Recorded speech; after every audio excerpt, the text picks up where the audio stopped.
What is going on, everybody? Welcome back to my channel. I'm Roxora, and it's that time again. It is time for another set review. This is Wilds Unknown. This is set 12 of Lorcana, coming out in May-ish, mid-May. Super excited for that. So we're like a little bit over a week away from the pre-release. I'm very excited for that. That should be pretty exciting. First time I think we're having the actual pre-release kits, right? Um, and so yeah, we have as you can see the Pixar cards coming in. We have Toy Story, The Incredibles, and Brave franchises coming into the game. So everyone's very excited for that. It's looking to be a pretty interesting set. A lot of people hoping to that these cards will shake up the meta. Realizing it's kind of a double whammy. We had the last video of my set champs and meta analysis where I was talking about that the meta has been good but a little stale and just like generally uninteresting a little bit. So a lot of people hoping that this set brings in some new life into the game and kind of shakes things up a little bit. So we are going to analyze most of the cards in the set. I used to do like every single card. I'm going to kind of gloss over some of the kind of boring cards, but generally going to go over a lot of the cards in the set, do a full review, and talk about that. Before we get into the nuts and bolts and everything, the nitty gritty, make sure to like, comment, subscribe if you enjoy any kind of analytical content like this. This is kind of like my niche. Do Magic, Lorcana, started doing Slay the Spire, do like gameplay, deck analysis, some gameplay stuff. So yeah, if you want to be notified when I upload, hit that button. All right, so we have all the cards on Dreamborn, and we'll take a look at these. But first, I wanted to go over the Lorcana grading system that I kind of introduced, way back when. This, I think, is like really important for me when we talk about cards. Just want people to be more specific than just say, "Oh yeah, this card's great." Just be a little bit more specific about like why, like how good it is, first of all, but also what do you mean by that, and in specific scenarios. So I adapted this from the Limited Resources Match the Gathering podcast. So there's an A through F, skipping E. No one likes E, so we just use A through F for that, and then with a special grade for tech cards, which we'll talk about. So A cards being the best cards in the set, just active reasons to play them, just good. It's just these amazing cards. You kind of know them when you see them.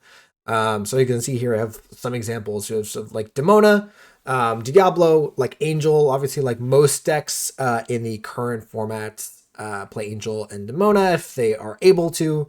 Thinking back to before rotation, Rapunzel and Diablo were just like some of the cards that players actively tried to build around. So yeah, just like slam dunk cards, and you kind of know them when you see them. Bees are still really good cards. They're just not quite as overtly powerful.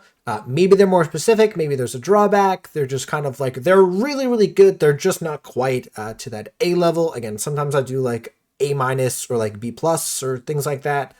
So these are cards like Cinderella, right? That are like the Sapphire Cinderella, like really, really good card and so good for Sapphire decks. Just not like quite as like insane as we maybe thought it was going to be initially. I think I don't remember if I gave it an A back when I first evaluated it, right? But there is that drawback, right, of you draw it later, it's uninkable.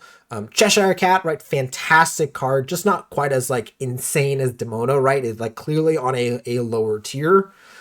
Sail, Willow, these cards that like ramp you and kind of like help certain archetypes, but again, just not quite as overtly broken as a card like Demona. C's, these are just like good cards. They're the nuts and bolts of the deck. All decks are going to have these. Like, it's impossible to build a 60 card deck of all A's and B's. Like, most of the cards in the set I would estimate are going to be C's or D's. That's just kind of like how it is.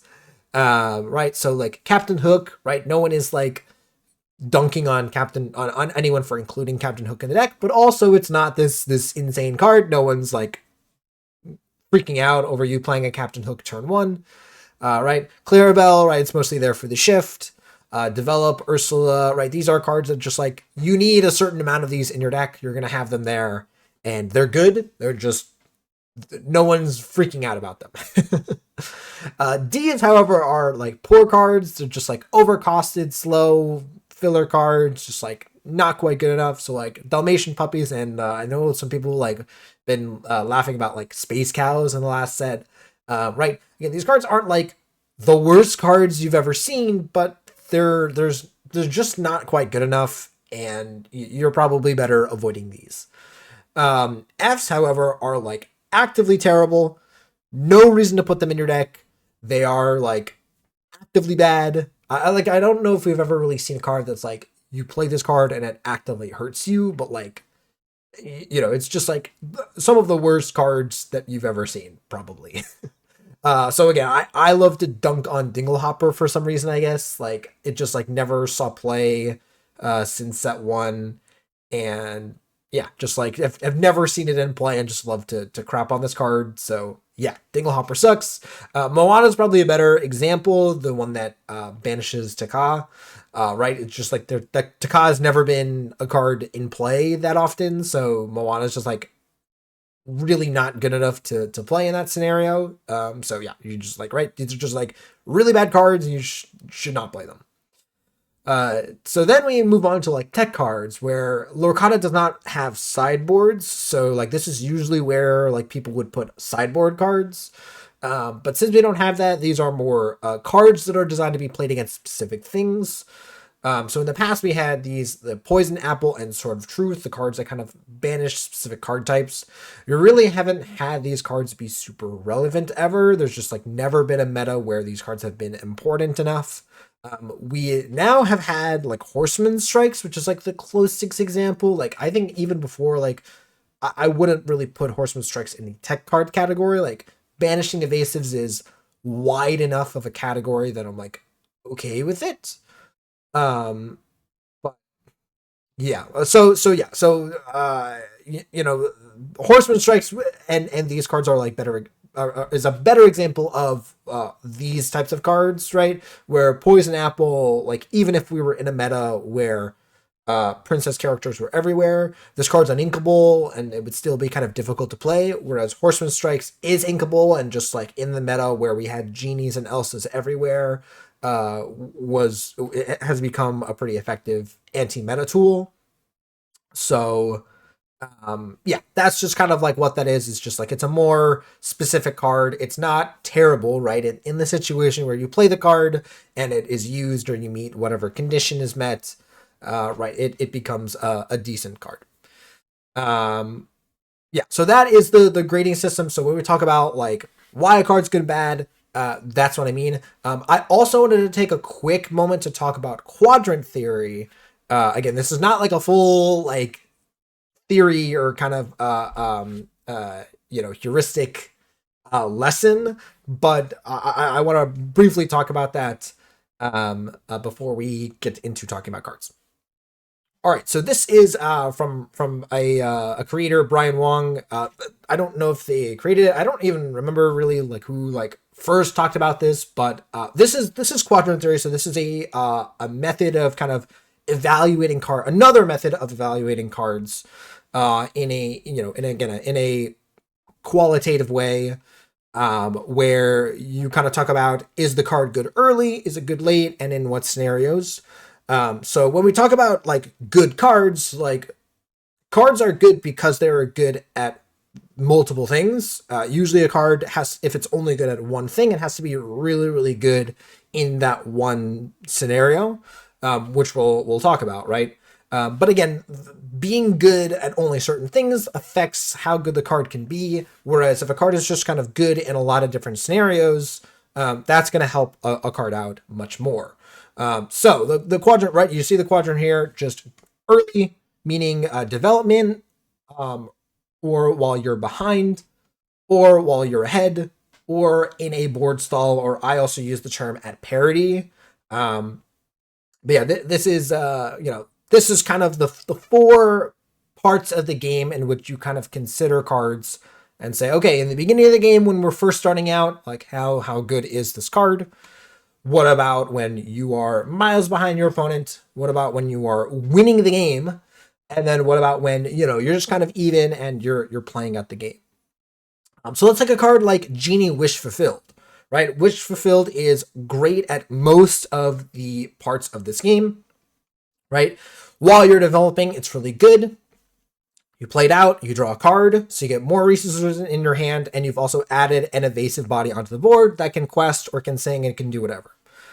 It's amazing while you're ahead, right? Because, again, you are further pushing your advantage, right? You drew another card, another body, yada yada. It is pretty fine, right? It's kind of about the same as while you're developing, right? As long as you are keeping pace with your opponent, playing out a Genie Wish Fulfilled is perfectly fine. It loses a little bit of points while you're behind, right? Since it doesn't have the best strength, right? It doesn't always have the best challenging, but again, drawing a card, letting you kind of search for better cards. You could argue that it's still decent while behind, but again, maybe it loses a little bit of points there. So, right, it's kind of great in 3 out of the 4 categories, and even in the 4th category, it's not so bad. So there you can kind of assess, like, okay, Genie is a good card while you're while you're considering cards. Now let's take a card like Be Prepared or Raging Storm, right?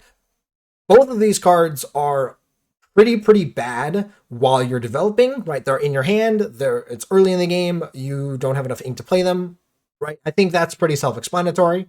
They're also bad while you're ahead, right? So if you have more characters in play than your opponent, right, it's not great because you don't really want to play it. And so it's just kind of a dead card in your hand. Now, obviously, like, you're already winning the game, so it's fine. But like, again, that's an example of why a card like Raging Storm, loses some points in the quadrant theory. It's also not as good like in a board stall. Again, if you are at even board, like you have 3 characters in play, your opponent has 3 characters in play, and you spend your entire turn playing Raging Storm, you have now, wiped the board, congrats, but now you pass the turn and your opponent can, play out more characters. So you haven't really accomplished much, is the point. Whereas both of these cards, again, board wipes, as we know from if you're an experienced card game player, are really good while you're behind. You have no characters in play. Your opponent has a bunch of characters in play. You wipe the board, and boom. So this is kind of like just something I wanted to touch on really briefly, to just also, when we're looking at some of these cards, right, thinking about, okay, is this good while you're behind? Is it good while you're ahead? Or is it good in a lot of different scenarios? So yeah, hope this is insightful. If you guys want like a full on like video of this, like, let me know. I'm happy to, like, I love talking theory, I love talking heuristics and everything. But just wanted to briefly touch on that. Let's get to the cards. All right, so let's, we're going to start off just by going through the commons, then uncommons, rares, and so on. So we've got Gosselin Mallard here. 2 cost, uninkable, 2/3, quest for 1. You play this character, you may ready chosen character with a cost 2 or less, and they can quest or challenge. Seems fine. Looks like a C. More like a C minus. The uninkable is rough, and this doesn't really do a whole lot. Being limited only to 2 cost characters or less is something to note. Like, it's decent in multiples, right? But like, also the questing for 1 is a little rough. Maybe it's good, in an aggressive deck where you have like a 1 cost, thing that quests for 2. You play that, and then you play this on the next turn. So like, it's kind of interesting. But yeah, not really making waves here. Monterey Jack, 3 cost, uninkable, 1/4. You play this character, reveal a top card of your deck. If it's a character card, put it into your hand. Otherwise, put it on the bottom of the deck. This looks like a D, actually, more than just like a C. It's uninkable. Its body isn't that great. There is a mechanic or a kind of a theme in this set of high willpower characters. You play the new Dale, that kind of switches things around. But even then, like, needing to run a bunch of characters in your deck to really make this card work. And then, again, being uninkable. If this card was inkable, maybe it would be a whole lot better. But yeah, I think this looks like a D plus maybe. if you wanna give it that way. But yeah, not sold on Jack. Next up, we got a Goon for Woody. This is a C. Like again, the Woody card that we'll see is decent. This is the shift target for it. Nothing really more to say about that. Dale, here is a 3-cost 1/6 quest for 1. While you have a character named Chip in play, this character gets +1 lore. 6 is a lot. 6 is a lot, and if you are able to kind of play out Chip and Dale. Actually, I didn't remember. Is it Dale? Is it Chip that is the larger, or is it this Chip that I don't know? I don't remember. I thought it was a Dale that was the legendary. Anyways, you play this and then you play Dale afterwards and you quest for 2. It looks fine, more like a C minus, but I could see this making way into some decks maybe. I guess it's magical. It's got support. This is again more like a D. Like I just don't really see this. Like maybe it can move up to a C. There are some some of the Amber Sapphire decks play some weird stuff on 4 after they sail, or Tipo, right? Just after they ramp, they play something like this on 4, and it's like fine, but eh. Alan Dale here, I'm very excited by. 2-cost, 3/2, quest for 1, Singer 4. So we had a couple of these. You have like Troubadour, Ursula Vanessa, and then we have Powerline, and then adding this into the mix as well as Angel, right? This is Singer 3, but not quite Singer 4, but like all these cards, like being able to be good singers here. Love that. This looks like a C. Again, good, but like not crazy, right? Things we've seen before. Prince Eric here, so vanilla. 6/7 is large, so again, it's like playable, but like still probably not good enough. Probably like a C minus, like D plus. Like it is really large, but there's plenty of other characters that you could play in the 5 cost slot here, so I don't really know. We'll have to see, because that is a large character. There's a large character. Got a cool sword too. Dolores Madrigal here, 5-cost, 5/5 quest for 2. When you play this character, look at chosen opponent's hand. That's kind of interesting. So it's essentially a vanilla, but like the no secrets effect is kind of interesting. But it's on 5s. Like at that point, you're really not looking at too many cards. So I kind of view that more as like flavor text, which is fine.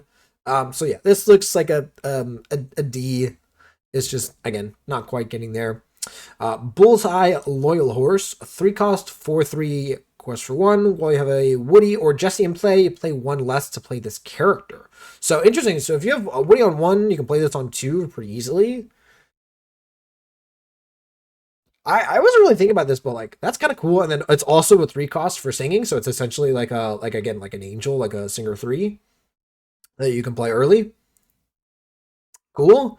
It's a little rough that like without a Woody in play, this is pretty bad. But I don't know. I feel like if Woody is seen play, this is like totally fine. Again, it's also a toy. There's plenty of like toy synergy, and one of the toy synergies is paying 2-cost, 2 ink or less for a character. Um, Sure, I can see it. I think I'm giving it a C. I looked at this card and I wasn't really expecting to do that, but I guess thinking about how like you can't just play Woody on 1 and this on 2. So yeah, cool. We got Julieta. We can play this, or when she quests, remove 1 damage. There's also a magical mechanic or theme of removing damage. So the 1-cost is kind of nice, but it's kind of like I'm kind of relating this to Dinglehopper, where it's just kind of like, yeah, like it's really not going to do so much on 1, so it's just kind of sitting there. I'm giving this a D. From what I've seen of the magical mechanics and cards and everything, I'm not sold on it, but we'll see. But this card in particular right now, like again, the just because it gets a D doesn't mean it couldn't like move up, or it can't be considered for specific synergies. It just means like, yeah, it's got a steep hill to climb. All right, we got Chip here, 6-cost, 2/7 quest for 2. When you play this character, you have another character with 4 willpower or more in play. You may draw a card. So again, feeding into this like high willpower theme. a little bit too expensive. So, and the two strength, but again, the if you combining it with the Dale, right, you're really focusing on its willpower. So, in that scenario, it's like a C minus. Like if there is a deck that cares about high willpower characters, you might consider including this. Next up, we got this growing pressure. A nice song in Amber, 3 cost, and chosen opposing character can't challenge and must quest during their next turn if able. Draw cards. So it's kind of like reverse reckless, right? Where I'm surprised they haven't added a mechanic for this, like a named keyword. Because they're starting to include this more. But anyways, yeah, this is like fine. This is like a perfectly playable song. It's like a C. Um, there could be some bad scenarios where it's like you would just prefer that they just can't challenge. Like forcing them to quest is weird. Where I guess if you have large characters, you force them to quest and then you challenge them. So maybe that's like good enough, or that kind of ups the value of this card a little bit. But like, yeah, interesting. I'm not sure. It's a one of those cards that you probably need to play with a little bit first in order to really get a sense of. All right, moving on to the Amethyst Commons. We got Mordu, 2 cost uninkable 3/2 rush quest for 1. Pretty nice if you can afford the uninkable space. Right, if there is a 1 or lower strength characters in play when and your opponent is questing with them, this getting to rush into it, banish it, and like kind of force your opponent to either deal with it or just let you have a 3/2 questing in play.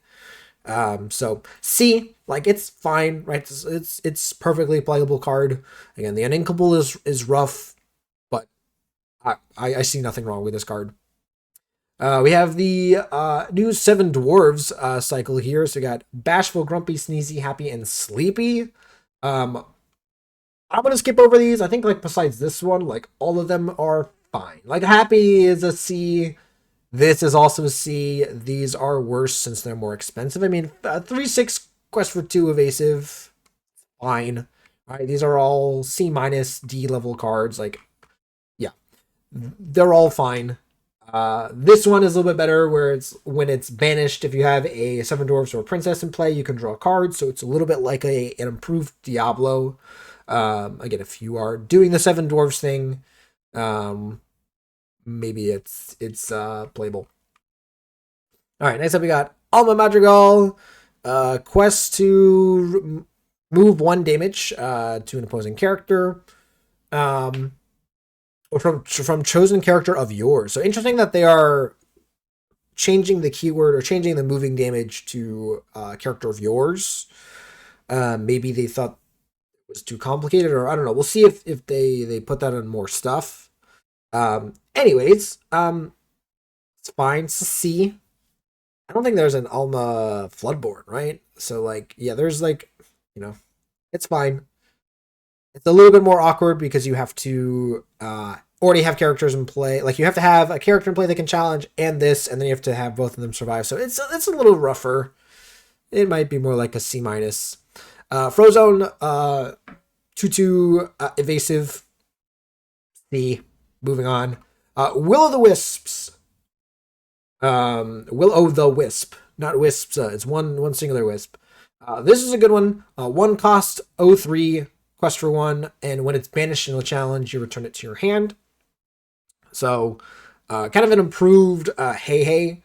And then also it having 3 willpower makes it likely that it's going to stick around. So it doesn't die to like, pesky 1 damage effects, like Tinkerbell or things like that. So yeah, this should be able to stick and play. If your opponent banishes it, it goes right back to your hand. They have to waste some kind of card on it. Yeah, at some point in the game, it gets a little bit tedious. But yeah, this is like a solid C plus even. Like this is again a nuts and bolts card that's going to make your deck most likely. We got Mirage, 4 cost inkable 3/3. When you play this character, you have a super or hero character in play, you may draw a card. Yeah, so if you notice the Frozone here, we had the hero mechanic, or sorry, the hero tag that we've had, for the longest time. The super tag, I believe, was on Super Goof, and then is now added on these, so there are superheroes. Haha. See what I did there?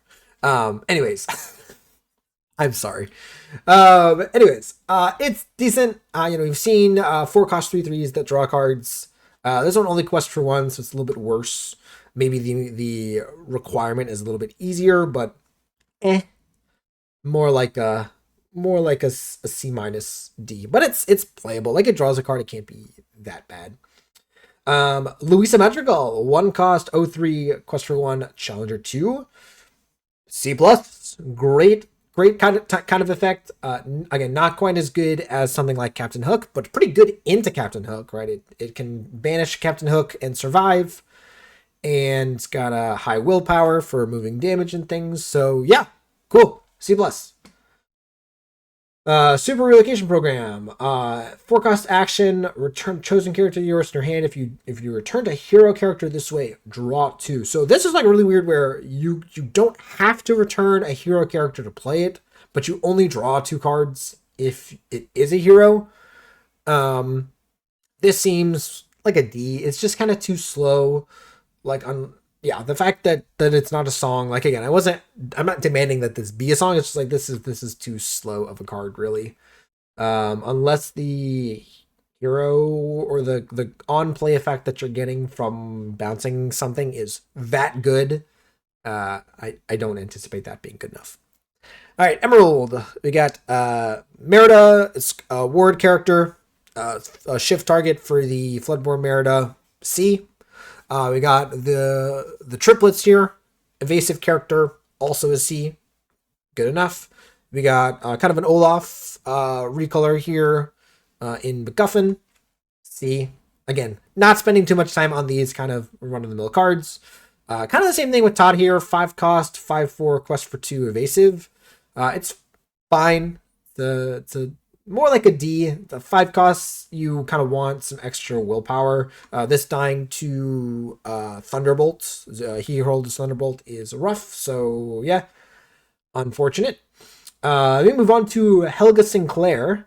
4 cost inkable, 5/4 quest for 1. However, if 2 more cards are put into your discard this way, you can pay 2 less to play this character. So it's kind of an interesting mechanic that they put in. Magic has done kind of some of these effects where just like putting cards into your graveyard, discard, whatever you want to say it. So yeah, if you are able to kind of enable this, so, again, it doesn't have to be characters. These can be actions. The difficulty is that you're not really going to be able to do that on turn 2 enough. So it's more like, later on in the game, you can kind of play multiple cards and then play this as a follow-up to that. But still fine. It's like a C. Also, just even playing this for 4 is not the worst, right? 4 cost, 5/4. It's fine. C. And if there's an Emerald deck that is doing the kind of put cards into your discard, this is like a fine card to add. Next up, we got The Witch. 5 cost, 4/6 quest for 2. Whenever this character is challenged, each opponent loses 1 lore. It's fine. It's a C. I think it's fine. The quest for 2 is nice. 4 willpower. Yeah, nothing more to say. Like, I don't know what to say about that. I don't really expect it to see that much play. Again, just these kind of slower characters just haven't really seen play yet. Next up, we got The Queen. 2 cost, inkable, 2/1 quest for 1. While an opposing damage character is in play, this character gets +2 strength. Just kind of cares about a damage character being in play. So it can be your opponent's or yours. And yeah, this is a C.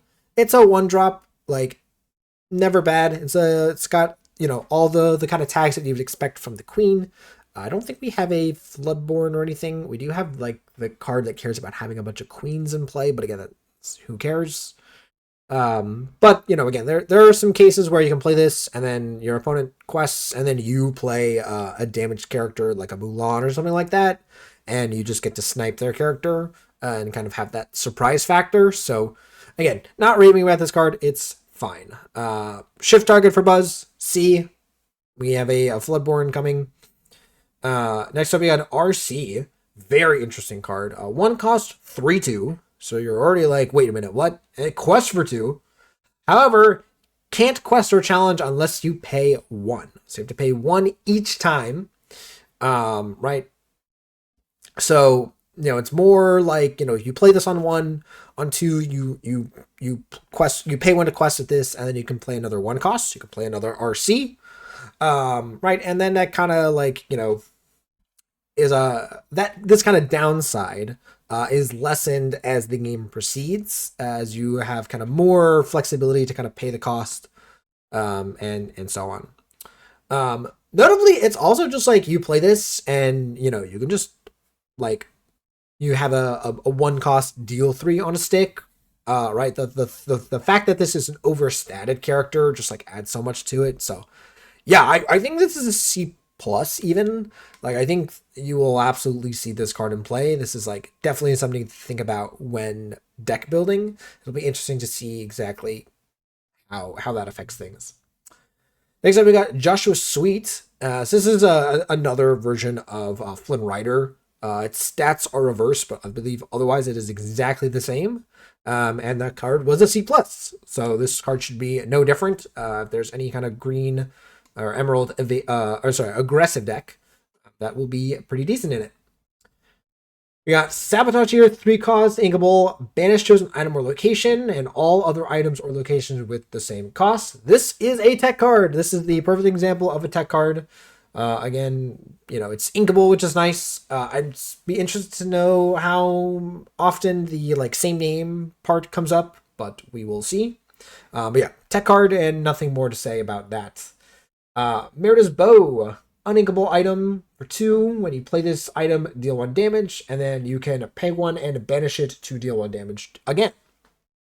Yeah, it's fine.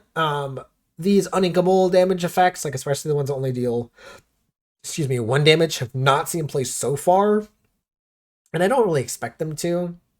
So yeah, I'm kind of giving this a D. Again, the cost is a little steep, and yeah, just kind of not quite there.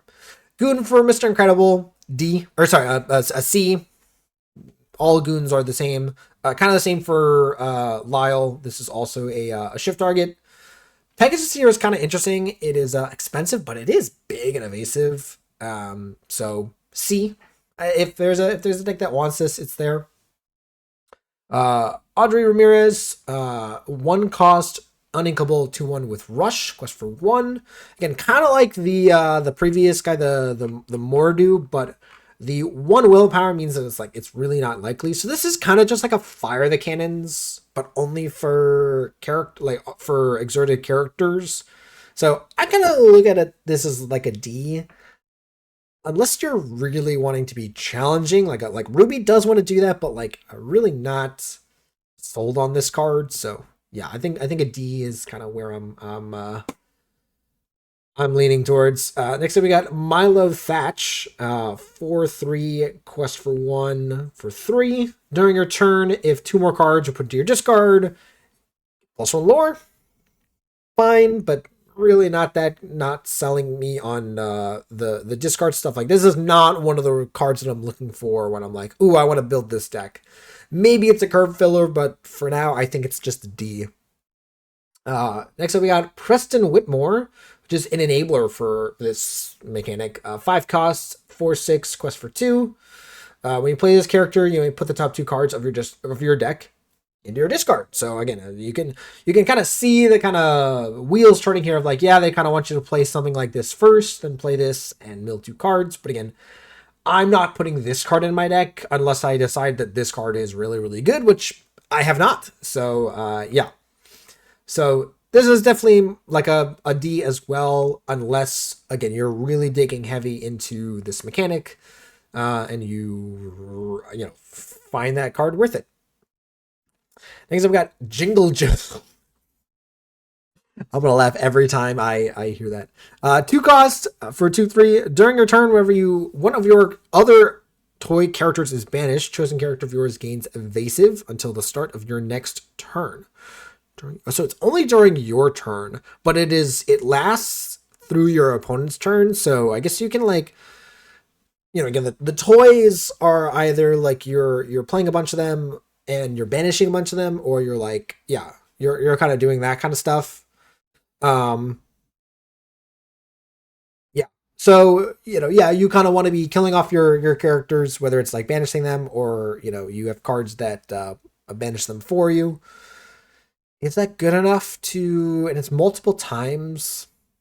It can be on itself, right? Chosen character of your, yeah, it can be on itself. Like I'm still not sold on this. Eh, I think it's a D plus. It's just a little, you know, it's not selling me. It's not selling me. This card is we got Wind Up Frog, 2 cost for 2/1 quest for 2. If one of your toys was banished this turn, you can pay 2 less to play this character. So if you play a toy on 1, and then your opponent plays a character, and I guess it would be later, but like maybe on turn 2 or turn 3, where you challenge one of your toys into their character, you trade, and then you play this for free, play another 2 cost, or you play just your hand full of wind up frogs. That sounds kind of cool to me.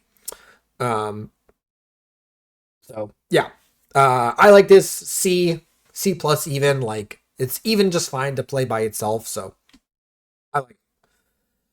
We also got a 1 cost toy here, so it could work well with, again, all these guys. So we got Pterodactyl Janny Doll. Interesting. 1 cost, 1/1. During your turn, whenever this character is banished, each opponent loses 1 lore and you gain 1 lore. So if you're ever able to trade this off, so that seems like perfectly fine. Like you play this, or sorry, your opponent goes first. They play like something. You play this. They quest. You banish. Your Janny Doll. You trade it off. You trigger the transplant effect, as well as getting to play your wind up frog for free. Yeah, you can kind of see the wheels turning there. So see for this card as well. Like both of these, I think are more what I'm kind of looking at versus this Jingle Doll. Inner Strength here is a 1 cost action. Give a character +1 strength and draw a card. I really like this card. So it's kind of just like a cheap cantrip. You can even play it on the first turn of the game. Like again, if you ever just like don't need the +1 strength ever, just early in the game, just getting to just like cantrip this is super nice. Kind of like develop your brain, right? So for any Ruby Sapphire enjoyers, you might be looking at this card. Again, it's not amazing, but this is exactly what a C level card looks like. It's just fine. Just fine. Next up we got Like a Bird in the Sky.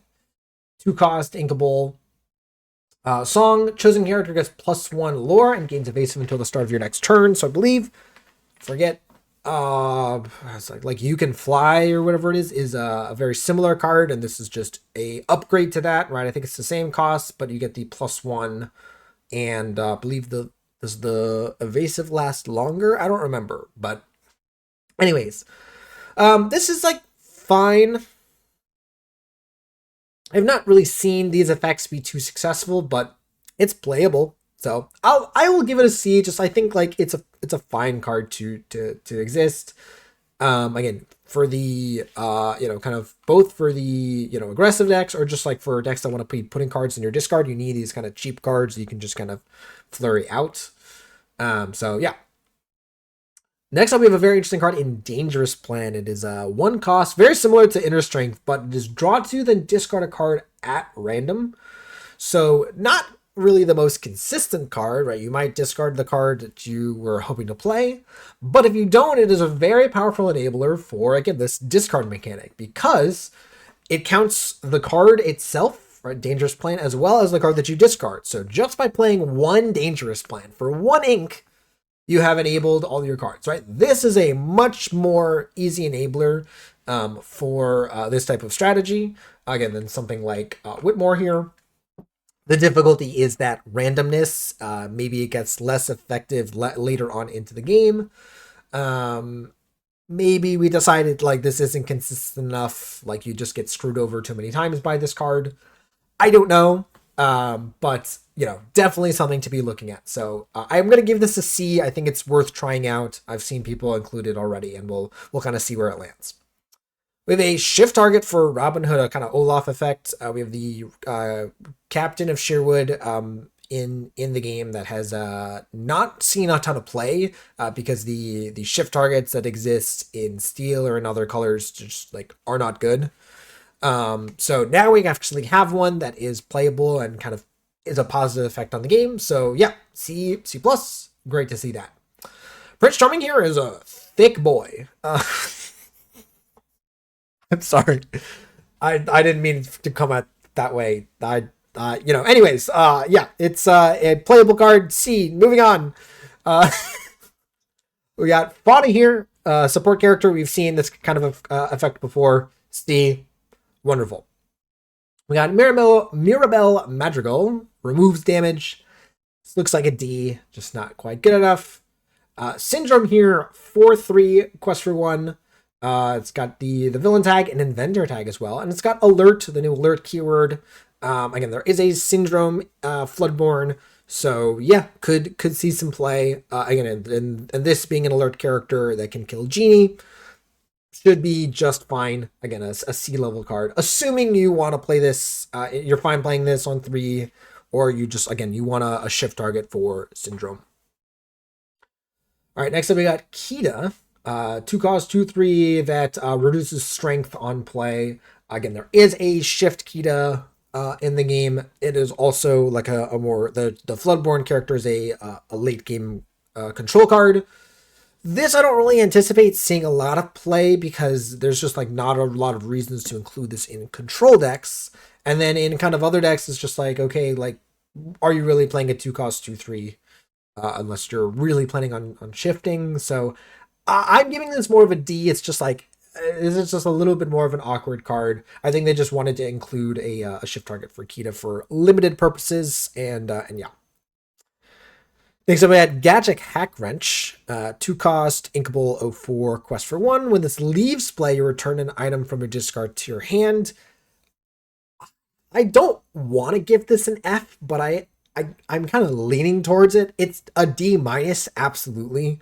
So, not having strength is not the worst, but the fact that like this only does the thing on when it leaves means that your opponent has some agency over if they let you have it. Like obviously, like if you have to challenge this into an opposing character and kind of kill it, and then you get an item back, it's really not that great, especially again since it's not doing any damage. And then right, if your plan is to just like quest with this and hope your opponent kills it for you, right? It's kind of face up. So yeah, I really don't see the line for this character, for this card. So yeah, I am not seeing how this card is going to work. All right, we got Cerebellum here. It's a C. It's like a run of the mill, even more like a D. It's just like, yeah, not quite good enough. Bruno Madrigal, 6 cost, 5/6, quest for 2. When you play this character, you look at the top card of chosen player's deck and either put it on top or the bottom. Fine. It's a D, it's a D plus, like meh, C minus, maybe. Like getting to kind of control the top card of your opponent's deck, where if your opponent has one or no cards in hand, and you see a card that's not good, right? You see a card and you kind of make the determination, hey, like this is a card that I don't really care about. Cool, you leave it on top, and you kind of know that next turn your opponent is not really going to be drawing heat, and you can kind of play around that. That being said, it is a 6 cost character, and it doesn't really do a whole lot else. So yeah, cool mechanic, very flavorful for the character, right? All that stuff is cool, but not really expecting to see play. What I am expecting to see play is this Someone Will Lose His Head, 3 cost, action song. in Sapphire. Each opposing character gets -2 strength this turn, so combines really, really well with both the Under the Sea from Emerald as well as any of the Horseman or Grab Your Bow cards from Ruby. So absolutely going to be seeing play. We've already been seeing it like brood around index. That being said, it's probably just a C. Again, it's not this outstanding card, but it is a good role player that we didn't quite have before. It kind of, those types of effects like the ice block effects haven't been quite as good recently. So adding this card so that Ruby can actually remove stuff now is great. And yeah, expect this card and kind of like be on the lookout for what this card can do. Next up, we got Julieta's Arepas, 1-cost item. At the start of your turn, if you have a magical character in play, remove 2 damage. And then if you remove damage from a character this turn, you can exert this item to gain 1 lore. I would usually be kind of interested in something like this. So just kind of deck building. It's like kind of good for the archetype. It is uninkable, and that's kind of rough. But again, it is a 1-cost item, so it's like not too much to kind of play it. It only working at the start of your turn is rough, as you kind of either need a character that comes in and already has damage, or you need to be able to challenge a character, get damage, and then, have it live. I guess, like, if your opponent decides to challenge you and leave damage for some reason, but, like, why would they when this card is already in play? So you kind of see, like, some of the difficulties with using this card. So, yeah. It's a C minus. Like, again, we'll have to see how this mechanic works out, but I don't really anticipate that mechanic, this deck doing a whole lot. This card everyone's really excited for. So we got Casa Madrigal, 4-cost inkable location with 7 willpower, 1 to move, and 2 lore. Whenever a character quests while here, you remove 2 damage from them. Then you may then you may remove 2 damage from this location. Move up to 2 damage from... Oh, so it's up to... So, wow. Okay. Yeah, so you can already kind of see like why this card is potentially scary. There's not a whole lot of characters in the game that can effectively banish this early in the game. And yeah, if your opponent challenges into this and you have a character in play, they choose to challenge the location and not the character. They move the character to the location quest and they remove some of the damage that you just dealt. So yeah, you can already kind of see like in some of the Sapphire control decks or some of the Sapphire decks, like how this card can kind of get out of hand. So definitely a C plus probably. Like, again, not insane, but a definitely a good playable card that will you'll see. Next up, we got a goon for Omnidroid. There's a bunch of these to see. We got Angus. When you play this character, chosen character gains alert. Kind of interesting. Not usually wanting to play this on a 2-cost character. Probably more like a C minus, but you can also play it later in the game. You can play something on 3 and then play this on 4 to banish a character, right? So, yeah. C or D, it's fine. Fergus here, a 2-cost 3/2 bodyguard with quest for 1, is also a king. That is a noteworthy tag. I guess not so much anymore. I guess we don't really have Pride Lands or anything like that in the game too much.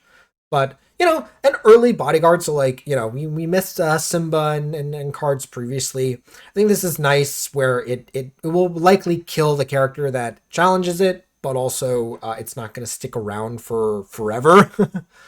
So yeah, good in an aggressive deck, or just kind of decent in most mid-range decks. C. Perfectly fine. Wee Dingwall here is really interesting. 3-cost for 3/4, Challenger 2, Quest for 1. Being able to challenge for 5 is really nice. Like, that is a huge breakpoint. That I think... Yeah, like, this card is kind of interesting. Like, it has so much stat-wise. Like, usually a lot of the 3-costs in Steel want to be able to challenge evasives or kind of, stick around for a while. Yeah, I think this is a C plus even. Like I think this is like, oh, I haven't really seen people talking about this. It's like a little bit of an underrated card. Like it hits for a lot.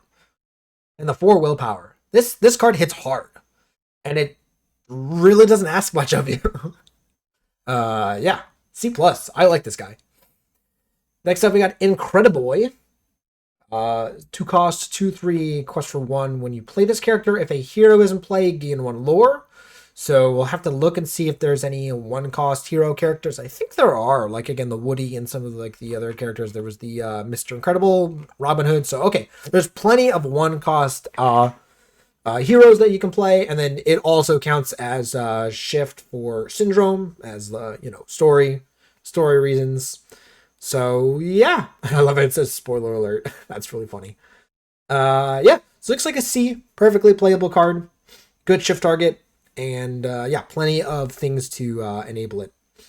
Next up, we got Violet. 1 cost, 2/1 with alert, quest for 1. Got all the corresponding tags. C, perfectly playable card. Love that.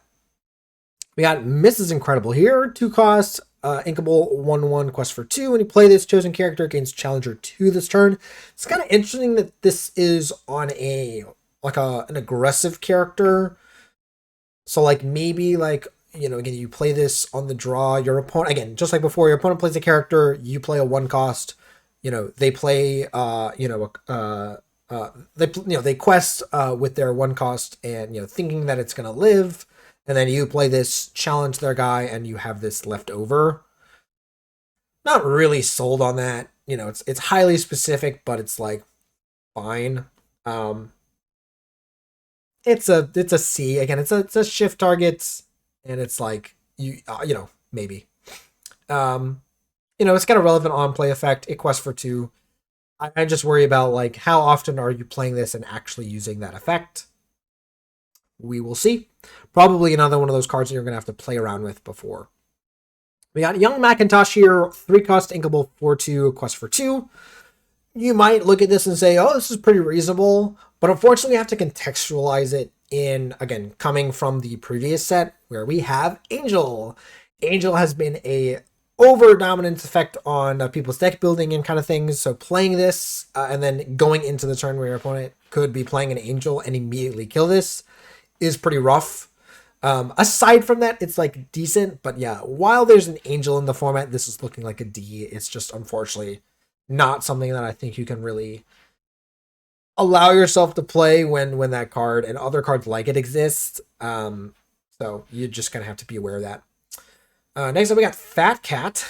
6 cost for 6/6 quest for 2. But it's got resist, and that's pretty good. It's gonna be pretty hard to like fully remove this with just 1 character. There's not a lot of characters with 7 strength that would be around. So it's a C. Could be a perfectly playable card. Yeah. Next up we got Rat Capone. I don't know why these names are getting me. 4 cost, 2/5, quest for 2, and while it has no damage, it gets +3 strength. Hmm. That's kind of interesting. 4 cost, 5/5, quest for 2. And in Amethyst Steel, you can move the damage around. Amber, you can heal it. Yeah, see? I like it. I don't know if I'd seen this before. I don't know if I'd seen this card before this, but yeah, I like this. Good stuff. Next up, we got Plunder Crossbow. 1 cost, inkable for an item. You can exert it and pay 2 to draw and then discard a card. Interesting. So I guess this is like, is this for the like again the put 2 cards in your discard, or like I don't know. Why is this here? D. I don't really know what to make of this card. Again, like you're not really playing this with like Lilo, it's the Daring Escapist, and you're not really gaining much by discarding. Like if there's like, yeah, I think I'm going D on this. Like I just don't really see a reason to play this right now. There could be some in the future. There could be something that we discover, but yeah, right now I'm not seeing it. And then lastly, we got the Fat Boys, the Fat, sorry, not Fat, Fat Cats Club. 3 cost inkable, 6 willpower. We don't care about the move. It's got no ability. Just gains 2 lore at the start of the turn. C, that is actually a pretty decent location. There has been a little bit of lack of like a high quality locations, and that is a perfectly fine one. All right, so that is it for the commons. Let's move on to the uncommons here.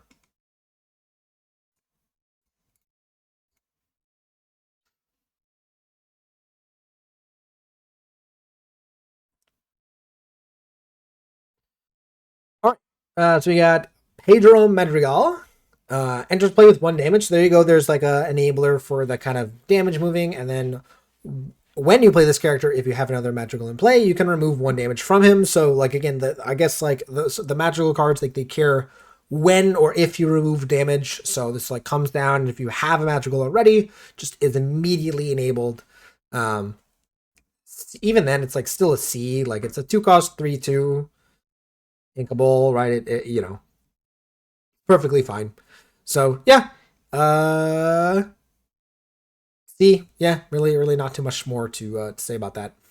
Next up, I got Ham Piggy Bank, 2 cost inkable 2/3 quest for 1. You can exert it to pay 1 less for the next character you play this turn. So a slower version of the lantern, but it is inkable and it is a body. One of those cards that's really hard to evaluate. It is slower. It does allow you to play a 4 cost character. Again, the turn after. Right now, we do kind of already have Willow and some of the other effects like that. Again, Lantern and things like that. So it's like a question of like, do you really need more effects like this? Is this good enough of an effect? And yeah. Sorry, I've been talking a lot, as you can see. C. I'm gonna give it a C and leave it at that. Like it's absolutely playable. It's a question of like, is it good enough? And like in what numbers, in what decks, and yeah. Next up we got Bo Peep, 3 cost inkable 2/3 quest for 2. Your character is named Woody Gain Bodyguard. Very interesting. I don't think we've seen the 1 cost Woody. I know about the 5 cost Woody. I haven't seen the other ones. But also, when are you playing this and in what scenario? This looks like I mean it's fine. Like its stats are fine. C minus. Like I'm not really sure in what scenario you're going to use this, but it's fine. Next up, we got Chip, 4 cost 4 cost uninkable 2/4 quest for 1. When you play this character, you may return a character with 4 or more willpower from your discard to your hand, and then your character named Dale get +1 willpower. So, again, kind of like before we saw the Dale that like had high willpower. So you can kind of get those back. There's like other cards you could play that we've seen that'll have high enough willpower to grab back with this. Sure. E minus, like it is uninkable, but it can grab a card back, and it's it's decent. But again, so far both with the Madrigal cards and Chip, or this kind of high willpower mechanic, I haven't really seen enough that I'm like, yeah, let's do that. But if there is, I think you will consider slotting this in. Next up, we got Isabel Madrigal, 3 cost inkable 3/3 quest for 1. Singer 5, which is very nice. We haven't seen a whole lot of those. And you play this character, if you removed 1 or more damage from one of your characters this turn, gain 1 lore. So you can already see like kind of the curve. Right, if you play like, I guess not really the curve with Pedro. I guess you kind of need something else to really enable it. So yeah, this is also kind of weird. It's when you play it, not yeah. This turn. Yeah, it's kind of awkward with the 3 cost. You kind of want to be playing this. I guess like you play this as a 3 cost Singer 5, and then if it on later in the game you play this, it's a C. Like the Singer 5 is like fine. And then, if you ever use the effect, it's just icing on the cake, right? Oh, here's the other Woody. So here's Woody, 4 cost, inkable 3/4 quest for 1. We play this. Oh, right, this character. Look at the top 4 cards of your deck. You can reveal a toy or location card named Andy's Room. Put them into your hand. The rest on the bottom in any order. So again, in any deck that's running a bunch of toys, you're likely to run this, and it'll be pretty good. Again, any character that replaces itself after you play it is definitely something to look at. So C plus even, it's perfectly fine. Pluto, 1/4 quest. If you played another character, chosen character gets -1 strength to the starting next turn. So again, this is like there's a series or a cycle of these traveler cards that do things when they quest if you play a character. Right, so you play this, the next turn you play a character, you quest with it, and you have enabled its effect. In this case, the minus strength isn't really that great. It's nice since that it has high willpower, that if you do that, it's likely to survive, but it's not really adding a whole lot since it's only questing for 1. It's a C, it's playable, like it does something, right? It's it's doing its thing. Just not really selling me so much on digging deep into this. Ranger Team Up is a 2-cost action. Chosen character gets strength equal to their willpower this turn. So this is where you see that high willpower mechanics kind of coming into play. All right, so you play Chip. You have a bunch of high willpower characters, and then or like Dale or whatever, and then you play this, and you just have this huge attacker that you can play. Being inkable is nice. It's just usually these combat tricks that we've seen aren't really quite that good. Like they're kind of fine, especially if you're trading off with a character. Although in here, having a high willpower character means that your character is likely to survive. So yeah, maybe this is actually just like a C minus. It's definitely playable. I'm just not quite sold on it. Safety Rope, 2-cost uninkable item. When you play this, you may put a character from your discard on top of your deck. At the end of your turn, you may banish this to draw a card. Very interesting item here. So, it's basically saying you don't immediately get to grab back the character from your discard, but it replaces itself. So, you're not losing out on a card, right? Playing this and then just putting a card on top of your deck would be going down on a card. You're kind of losing some value there. But drawing a card at the end of the turn just means you don't immediately get the character to use right away. It's slower. That being said, we have a 3-cost action song that does a similar thing. So it's like, why would we play this when we can play that? I guess if there's a way to draw a card, you get the character back immediately. But again, like it's uninkable. I think this is an F. Is this the first F in a while? Yeah, I think I'm giving this an F just because, like, again, we have a card to compare it to that is better. In the same color, by the way. Yeah, this is an F. I don't understand why this card's here. Next up, Alma Madrigal, 2-cost, inkable, 1/2, quest for 1. When you play this character, having another Madrigal in play, you can exert chosen opposing character. Sure. Kind of helps you do the trading. It's a C. So we got Dopey, can't sing songs, but once your turn, whenever you play a song, this character gets +1 lore this turn. That's huge. Very interesting. And it's a 7 Dwarves character. Sorry, I didn't notice that we have the rest of the 7 Dwarves characters. During turn, whenever you play a song, it's like fine. So in itself can't sing songs, but you have a built-out board that can sing songs. It's like you quest, like you play one song, you quest for 3 with this, and you're like doing it, I guess. Play a song. It's a C. It's like probably playable. The 8 willpower is like huge, right? Like that's a lot. So yeah. Doc here taking notes. 4-cost inkable, 3/4 quest for 1. When you play this character, if you have another 7 dwarves or princess in play, you can draw a card. Yeah, that's pretty nice. That is again kind of like the Incredibles character that we saw before. What was her name? Mirage, right? Yeah. The condition of this to meet this card, excuse me, is arguably easier. Or I guess sorry, not easier. Maybe a little bit more difficult, but like. Assumedly you're playing a bunch of princesses and 7 dwarves in your deck anyways if you're using all these cards. So yeah, it's a C. It's like fine.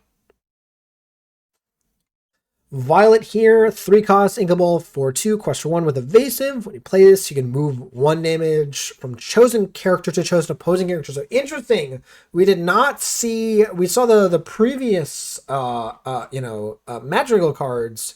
They only moved the damage from chosen character of yours.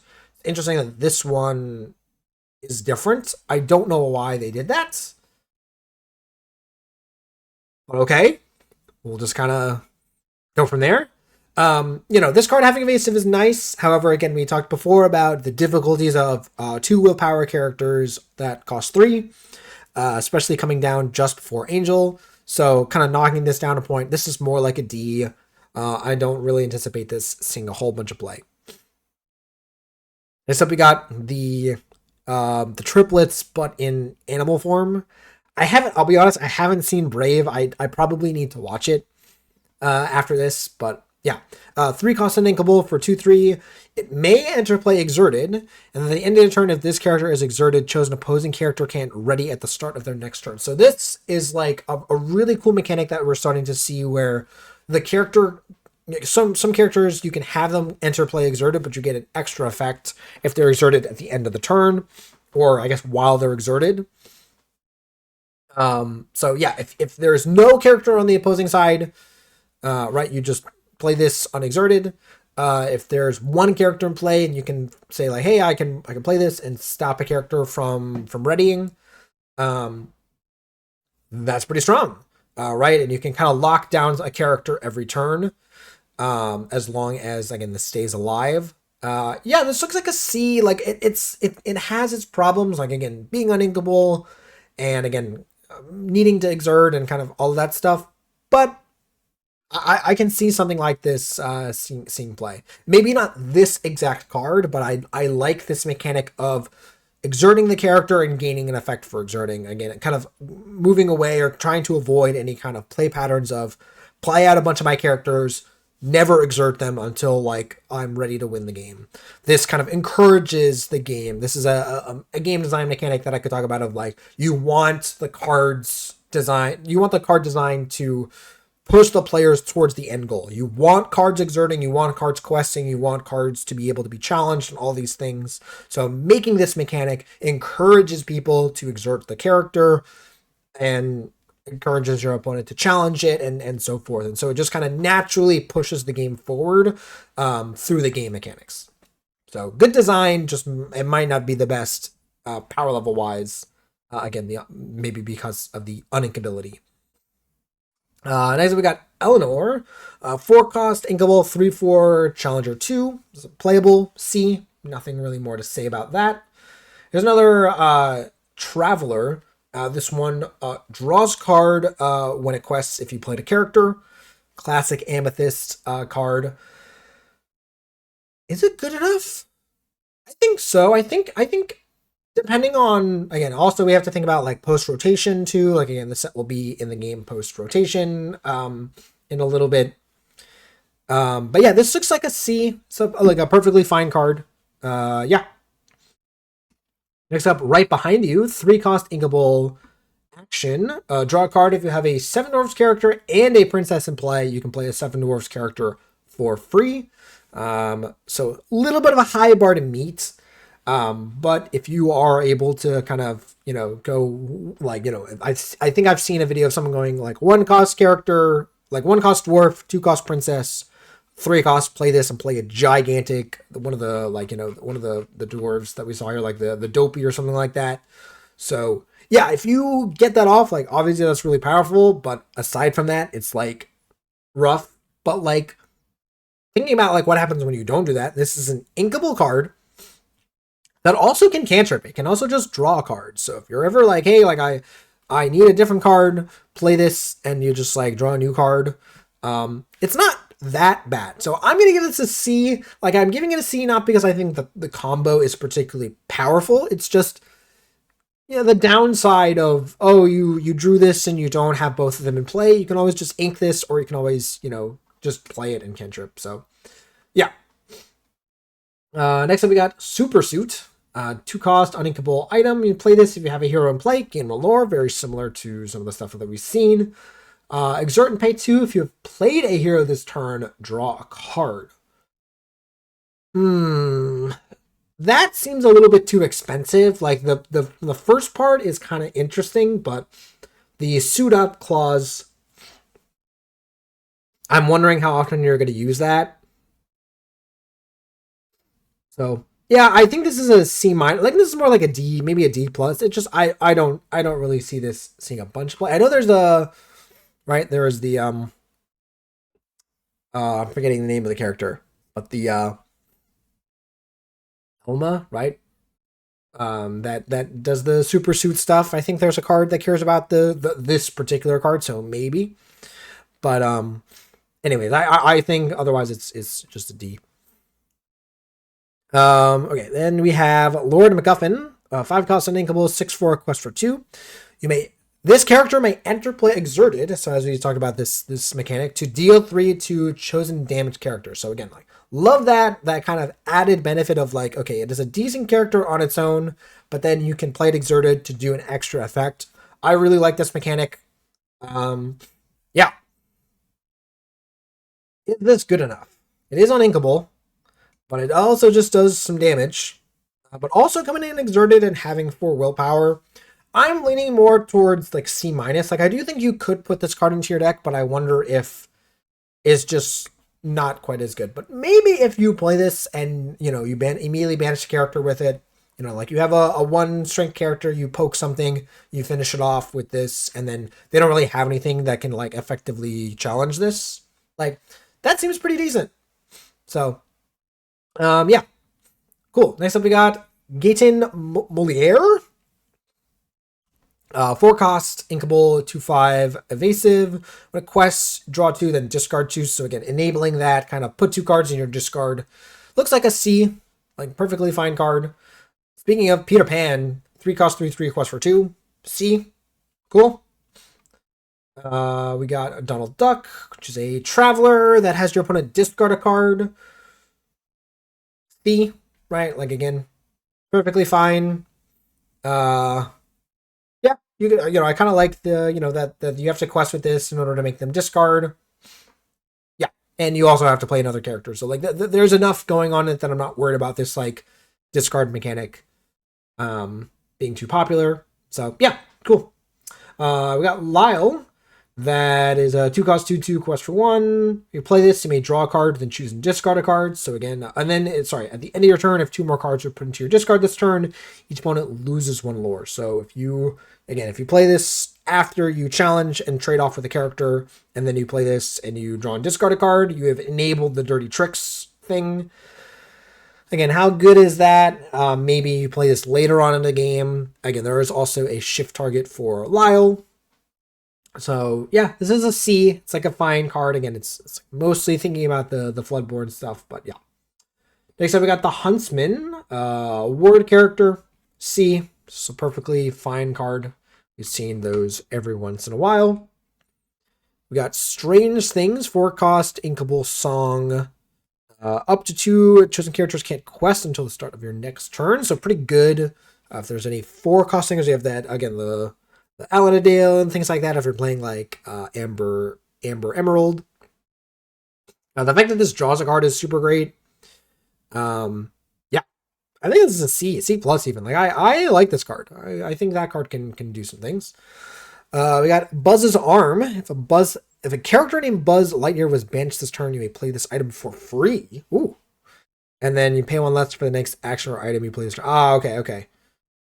That's kind of interesting, but like also like, are you really using this and like playing a bunch of actions or like, yeah, I'm giving this a D for now. Like I don't see the logic on this. Yeah, I don't want to think about this too hard. Next up, Gyro Evac. 1 exert and 1 to give chosen character of yours evasive. And then exert and banish this item. Each player loses 2 lore. Oh, very interesting. So, what? So I guess like you're trying to get your opponent off of game, I guess. And then also like this is a control card that helps you challenge evasives. This looks like an F to me. I don't see it, and it's uninkable. Like I think I think there's just no scenario where you're really putting this card. Each opponent loses to lore also is like really annoying. I guess I really didn't like there was the previous item that like you did the same effect, but only your opponent lost lore, and I guess they didn't like that. Sure. We got Zeus Defiant God. 5 cost, 5/5, quest for 3, but it enters with 4 damage. So if anything touches it, or I guess you have to have a way to remove the damage immediately. This looks like a D. Like I don't like I guess it's just an aggressive statted character, but like again, Angel, like and just all these effects that can just like kill it very easily. Yeah, I think I'm not really seeing this again unless you know of how to get the damage off of this right away. So yeah. All right, so this is Roller Bob. I'm gonna mispronounce that so much. 4/3 for 3 that quest for 1, and then when you play this character, you can put 2 character cards from your discard on the bottom to give it rush. Sure. The difficulty is that we already have. There's like a 3 cost 3/3. There's like a Hercules or something like that, Mushu or something. I'm trying to think. There is a kind of for 1 strength less, you just get a guaranteed rush. It is notably a toy, but this looks like a D. It's just like I guess like also no. I guess is there a thing about characters leaving your discard? Not that I've seen. I guess in Amethyst there is that mechanic, but yeah, I don't see this really being a solid reason why you would want to play this unless you're like doing the toy stuff or you really want that extra strength. So yeah. Next up, toy in the hand in the toy in the box, hand in the toy in the what did I just say? Hand in the box. 2 cost 2/2 question 1. You may put a toy character from your discard on the bottom of your deck to play this character for free. So that is a much more reason to play a bunch of toys and kind of play all these effects. Um, yeah, so if there's also the toy cards that care about spending 2 or less on a character. So again, great enabler, excuse me, for that. C, good solid card. I can definitely see this card doing the thing. Next up, we got Daisy Duck. Is a traveler that when quests readies a character. Quest, yeah.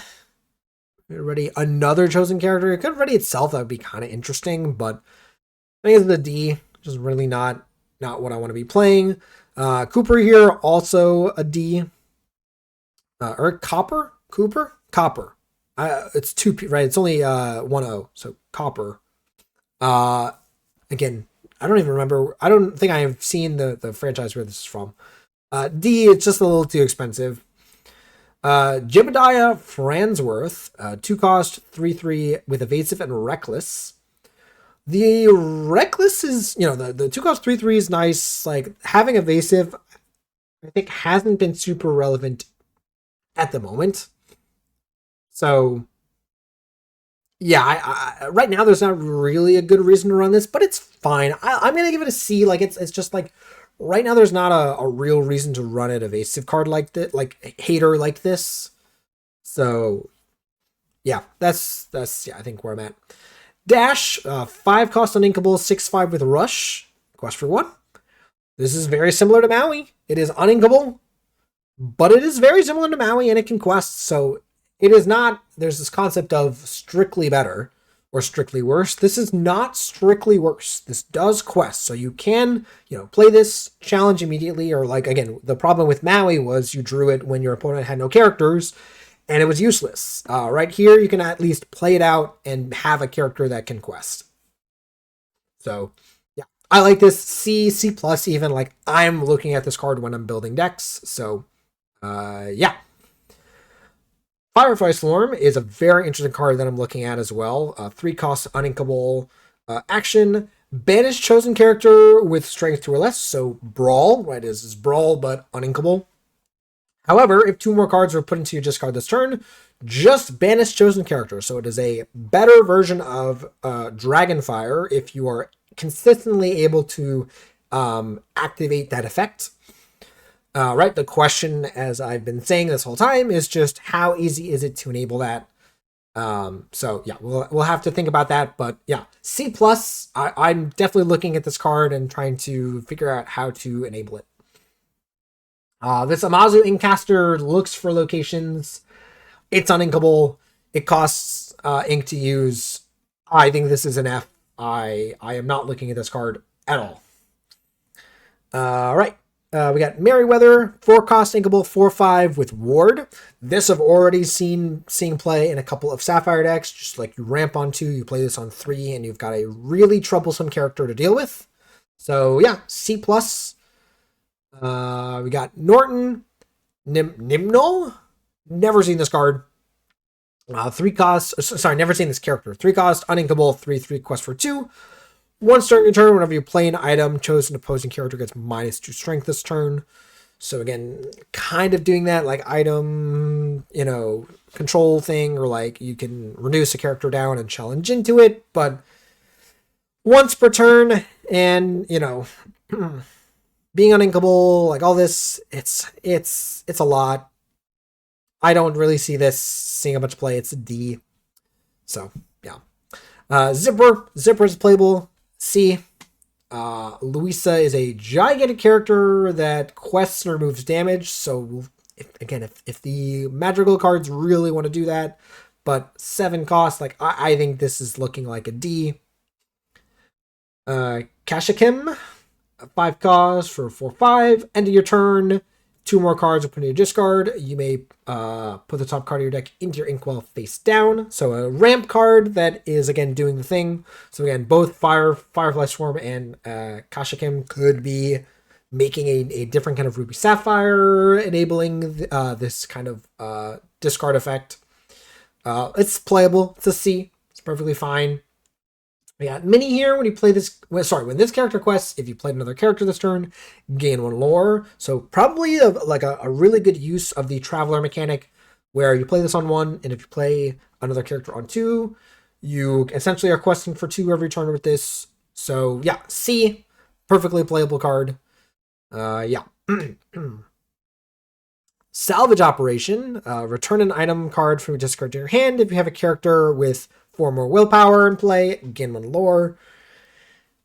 It's like fine. The Inventor style deck really hasn't taken off. So until that happens, I'm giving this a D. Same thing for this Gadget Goggles. Just not a real reason to play this card right now. The Shepherd's Journal. 2 cost uninkable item. When you play this, look at the top card of your deck, put it on top of the bottom. Top of your deck or into the discard. And then you can pay 1 to discard to return another item from your discard to your hand.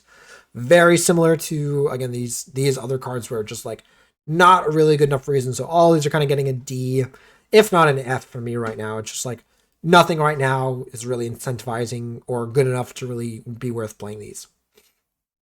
We got Lord Macintosh, 4 cost, uninkable, 3/4 quest for 2. Again, you can have this enter play exerted to give a character resist 2 until the start of your next turn. So notably, it can be itself. Oh, I didn't think about this. But like also, you can just play this, protect another character. It's not quite bodyguard, right? But it is sheltering it from damage. Perfectly playable. C. The difficulty is the uninkable there, depending on how much you have room for that. But yeah, not a bad card by any means. Here's another one of the Omni Droids, a Floodborn. So 4 cost 4/3, but has shift 2. And we play this character. If you use shift to play it, you may deal 2 damage to chosen character. Oh wow! So this is like pretty good if you shift it on 2 and you're able to kill your opponent's character. Yeah, cool. So that's pretty nice. Like that's probably worth playing. It is pretty bad if you don't shift it, but notably you can shift it on top of itself. So you can play this and shift, and that's kind of nice. So yeah, this is playable. This looks like a C. Perfectly fine card. Mr. Incredible here, 4 cost 4/4. Play this and deal 2 damage to a robot or villain character. So this, again, is going to fall into that tech category, depending on the meta. Right, if there's enough of those types of characters being played, you might consider this. But up until that point, this is just a 4 cost 4/4, which isn't quite that good. All right, we got Dingwall here. So many weird names in this set. 5 cost 5/6. You can have it enter play exerted to give something challenger 3. So kind of like before, maybe a better version than the one that we saw in Emerald, where you're more reliably able to play this and immediately challenge something to kill something. So yeah, that being said, is this like better than like some of the other effects that like just play and give challenger 3 anyways? Maybe not, right? But I do like again this mechanic of kind of having a downside or kind of asking something of you other than just playing the character to kind of gain the effect. So yeah, I think it's a C. It's definitely playable. Body here is really interesting. It's a 3 cost 2/5 quest for 1 with resist 1. 5 willpower and resist is a lot to deal with. It does have 2 strength, so it can die to some of those, like again, those brawl effects or those types of things. But it's playable, definitely, right? So I'll give it a C. Next up, we got a Goofy Traveler, which allows you to do 1 damage to chosen character or location on quest. I kind of don't hate that. Again, not like the Emerald cards that are requiring you to be a damage character, unlike Robin Hood that requires you to give up questing or give up gaining lore. So yeah, I think this is playable. I think it's a C. Like, it's not amazing. Being uninkable is certainly rough, but like, yeah, like it's a fine character to play. Like, your opponent has to answer this. They can't just let you continue to quest with this over and over. So yeah, I think it's playable. I think it's C. 3 Arrows is a action card that has a connection to the Merida legendary. But anyways, it is 3 cost, inkable, deal 2 damage to chosen character, and then deal 1 damage to another chosen character. So for context, the Merida increases the damage of that your actions deal. If your actions deal damage, Merida deals damage to them. So there's that aspect, but just by itself, like, this card's fine. It's 3 damage, but it's spread around. So, instead of overkilling a character, just like whatever it was, Smash, right? So Smash, if your opponent had a 2 strength or 2 willpower character, you didn't really gain any benefit for overkilling the character. Whereas 3 O's here, if you have a 1 strength character and a 1 willpower character and a 2 willpower character on your opponent's side, you can kill both, which is very impressive. Like, obviously things have to line up for that, but also this card can also just kind of change the math, right? So, you have, like a Calhoun or something like that was maybe struggling to kill a character before. So you play this, and, now all of a sudden you're killing, you kill 1 character and then your Calhoun is able to challenge and finish off a character thanks to the 1 damage. So don't underestimate this card. Like, yes, it looks a little specific, but being inkable and being able to line up well just by changing some of the math can be really nice. So I think this card's definitely playable, C+. And again, we haven't even looked at the Merida yet. That kind of makes this card even better. So yeah, definitely something to look out for. Card advantage kind of does exactly what you think it does. 2 costs. If an opposing character was banished in a challenge, draw 2 cards. Design wise, I really like this. I like limiting kind of these, or kind of conditionalizing these card draw effects, but allowing the card draw effects to be cheaper, especially for steel. Right, this kind of makes a lot of sense. You want to be challenging, you want to be drawing cards as well. The Ruby kind of version of this card was a little bit easier, where it was singable, it was easier to play, but it was more expensive. So this is like a really tough where it's like, in the late game, you use this as a refill, kind of like Doc, but Doc was just kind of way too easy to use. this being inkable and then like letting you kind of refuel if you are able to meet this condition, I kind of like. So yeah, I'm saying that it's playable. It's definitely a C. The question is like how good does it actually end up being? Um, yeah, I think it's perfectly playable. Lastly, we got Club Door. 3 cost item. Have a character named Fat Cat in play. You may play this character for free. And then your locations can't be challenged by characters with the cost too low. So this is there's the combo of the 3 cards. We saw the Fat Cat as well as the Fat Cat Club, right? I think it was. And so then if you have all of them in play, or I guess you play the Fat Cat, you play this for free, and then you play out the location, and then it makes your location a little bit more difficult to deal with. That being said, I don't really see. I mean, I guess you can do like the location first and then Fat Cat plus this. But again, you have to have all of those cards in your hand. This is just more of like a fun card. Like those 3 cards together, it's just like a fun little thing. So yeah, it's fine, but it's more like a D. This is like not one of the cards that I'm really looking at. So yeah. So those are all of the uncommons. Let's get to the more exciting rares and up. All right, here we have the rares. Should be some interesting cards in here and onwards, hopefully. Hopefully more exciting things to talk about. We got Rex, 2 cost inkable, 3/1 bodyguard, and then when it's banished during an opponent's turn, gain 1 lore. So very similar to blue, but it's inkable. It's also a toy. The 1 willpower is rough, but yeah, I think you play this like in the right scenario, and it's gonna be problematic. So yeah, definitely playable. C. Pretty good. This character can't quest unless you have a character with 4 or more strength, but is a 2 cost 0/3 that quests for 3. So if you play this and then on turn 3 you're able to play, I guess there's another Monterey Jack, and there's like maybe like another, plenty of other characters in the game that will have 4 willpower on turn 3.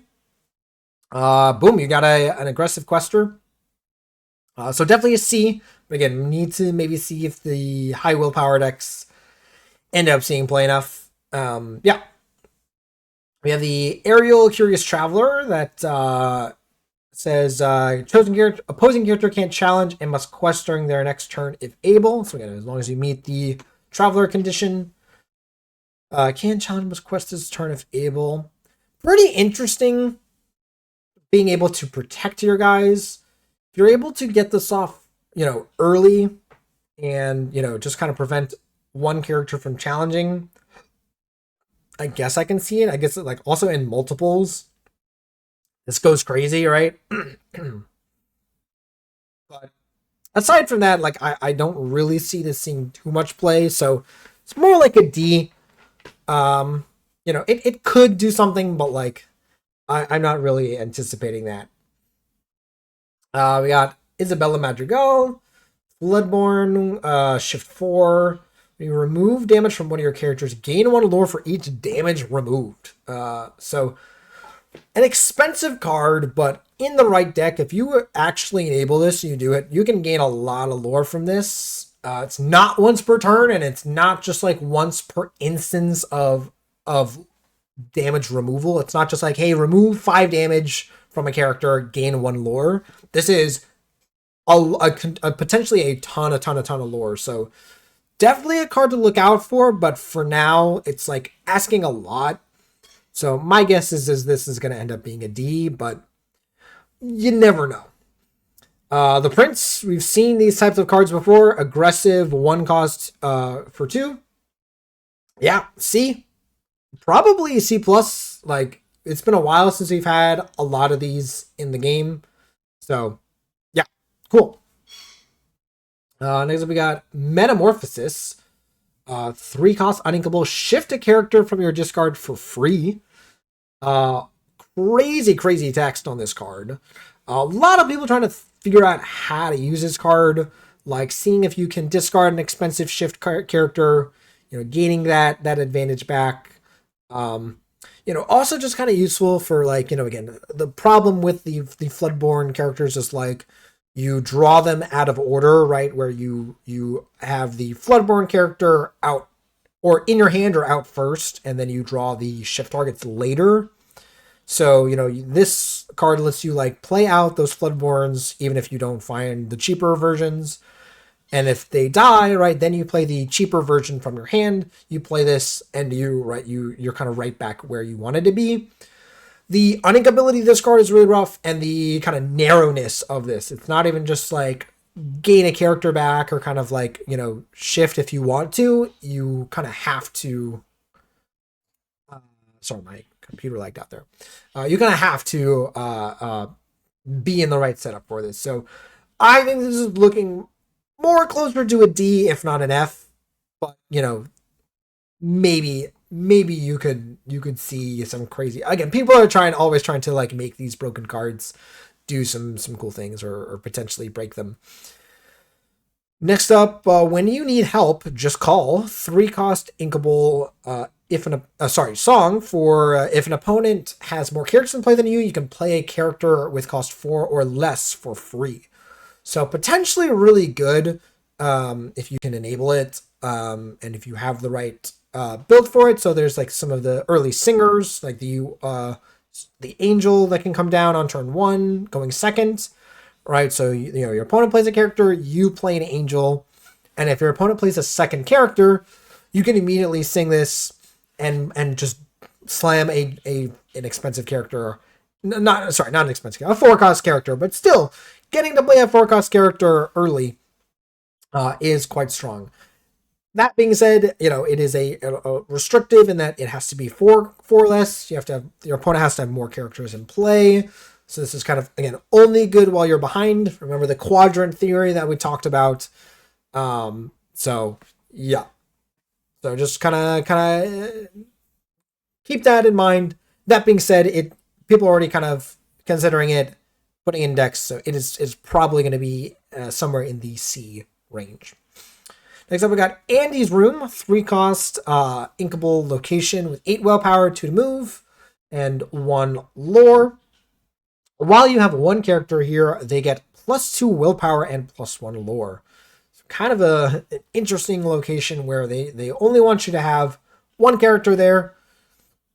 And yeah, but the 8 willpower on this is nice, so it should stick around. So, playing a 2-cost character, playing this, right, and then next turn, moving your character there, getting a boost, and hopefully your character sticks around. Yeah, looks perfectly playable. C, like really, really well-designed card, both flavor-wise and like power level-wise. Yeah. This is incredible here. 5-cost, 5/6, quest for 1. Start of your turn, you can choose 1. So evasive until the start of your next turn, or +1 lore. So if you need to challenge something, or if you want to keep her safe, you give her the first effect. If you're not worried about it, or you're just going to want to win the game, you choose the second effect. So very flexible card with the flexible thinking. Makes a lot of sense for this character. Looks like a C. Perfectly fine. There's the Edna. What did I say? Did I mess up on the character name? Apologies if I did. 3-cost, 2/2, quest for 2. When you play this, return just an item with two costs or less to its player's hand, If you do, its player draws a card. So you can see like using this with the super suit card that she has in her hand. And then when this character quests, your super characters get +1 lore this turn. So you can already see like playing this in a deck filled with the with the incredible cards. Yeah. Looks like a C. Interesting on the no capes ability, like, so maybe you're not really using the effect of that super suit too much. Maybe you're just putting it into play, bouncing it with Edna, right? So you go like 1-cost superhero, 2-cost super suit, gain the lore, and then Edna, bounce it back to your hand. Is that good enough? Who knows? Notably not a super itself. I wouldn't expect that, but like you have to kind of contextualize it and say this is a card that's wanting you to play a bunch of super characters, but it is not a super itself. So yeah, looks fine. We got Maleficent, the Traveler here, which exerts an opposing character. This card just like doesn't really make a whole lot of sense when you look at it in compare it to Elsa. Slightly better stats, but like Elsa just kind of does all the things by itself, whereas the Traveler cards ask a lot more of you. So yeah, this looks like a D. It's just like not quite there. Alma Madrigal, 5 costs, inkable 2/6, quest for 2, with the shift 3. When you remove 1 or more damage from a character, you can exert chosen opposing character. Sorry, from one of your characters. You can exert chosen opposing character. Again, D, F maybe. Like, I just don't really see using this card that effectively. You need to have the damage removal. You need to be able to exert. Like if their characters or exerted, this isn't doing too much. And then also like you have to remove the damage, and then your character has to be bigger than theirs. That being said, like you could get into the kind of toxic play pattern with this, where you play this, you remove damage from your guy, exert their guy, challenge their guy, and then they aren't able to challenge back against your characters. And then if they, you pass the turn, they play another character, and you can kind of get in this cycle of remove damage, challenge and remove their character, pass, they play another character, and you just repeat this. So that is certainly possible. How likely that is to be able to set up, I'm skeptical.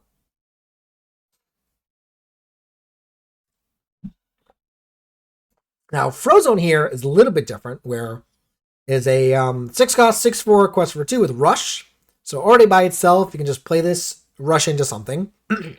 But then when you play this character, if you have another super in play, you can exert chosen opposing character. So all it's asking of you is just have a super. Any other super in play, which again, it could be the other Frozone, it can be another copy of itself. So just like look at that, like how much these two cards differ in kind of how easily they're able to function. The downside is that like while this quest for 2, the 4 willpower means it's not likely to stick around if it's able to challenge. So yeah, that's potentially problematic. That being said, it's still playable just like all the other effects like this. So yeah. Don't Be Nervous is a wild card, 5 cost, inkable actions. Search your deck for a princess, reveal it to all players, put it into your hand, shuffle, and then if you have 2 or more 7 dwarves in play, draw 2 and gain 2 lores. So again, I have talked ad nauseum about how much I dislike the tutor effects, these search effects, but this is an incredibly expensive one, and only for princess cards. So again, keeping it narrow in scope, right? Not saying search for any card or any character, only princess cards. It's incredibly inefficient. It's very expensive. 5 costs is a lot for an effect like this. They try to balance it out by giving you that card draw and lore gain. So we can kind of see how they kind of want you to play out the kind of Snow White archetype.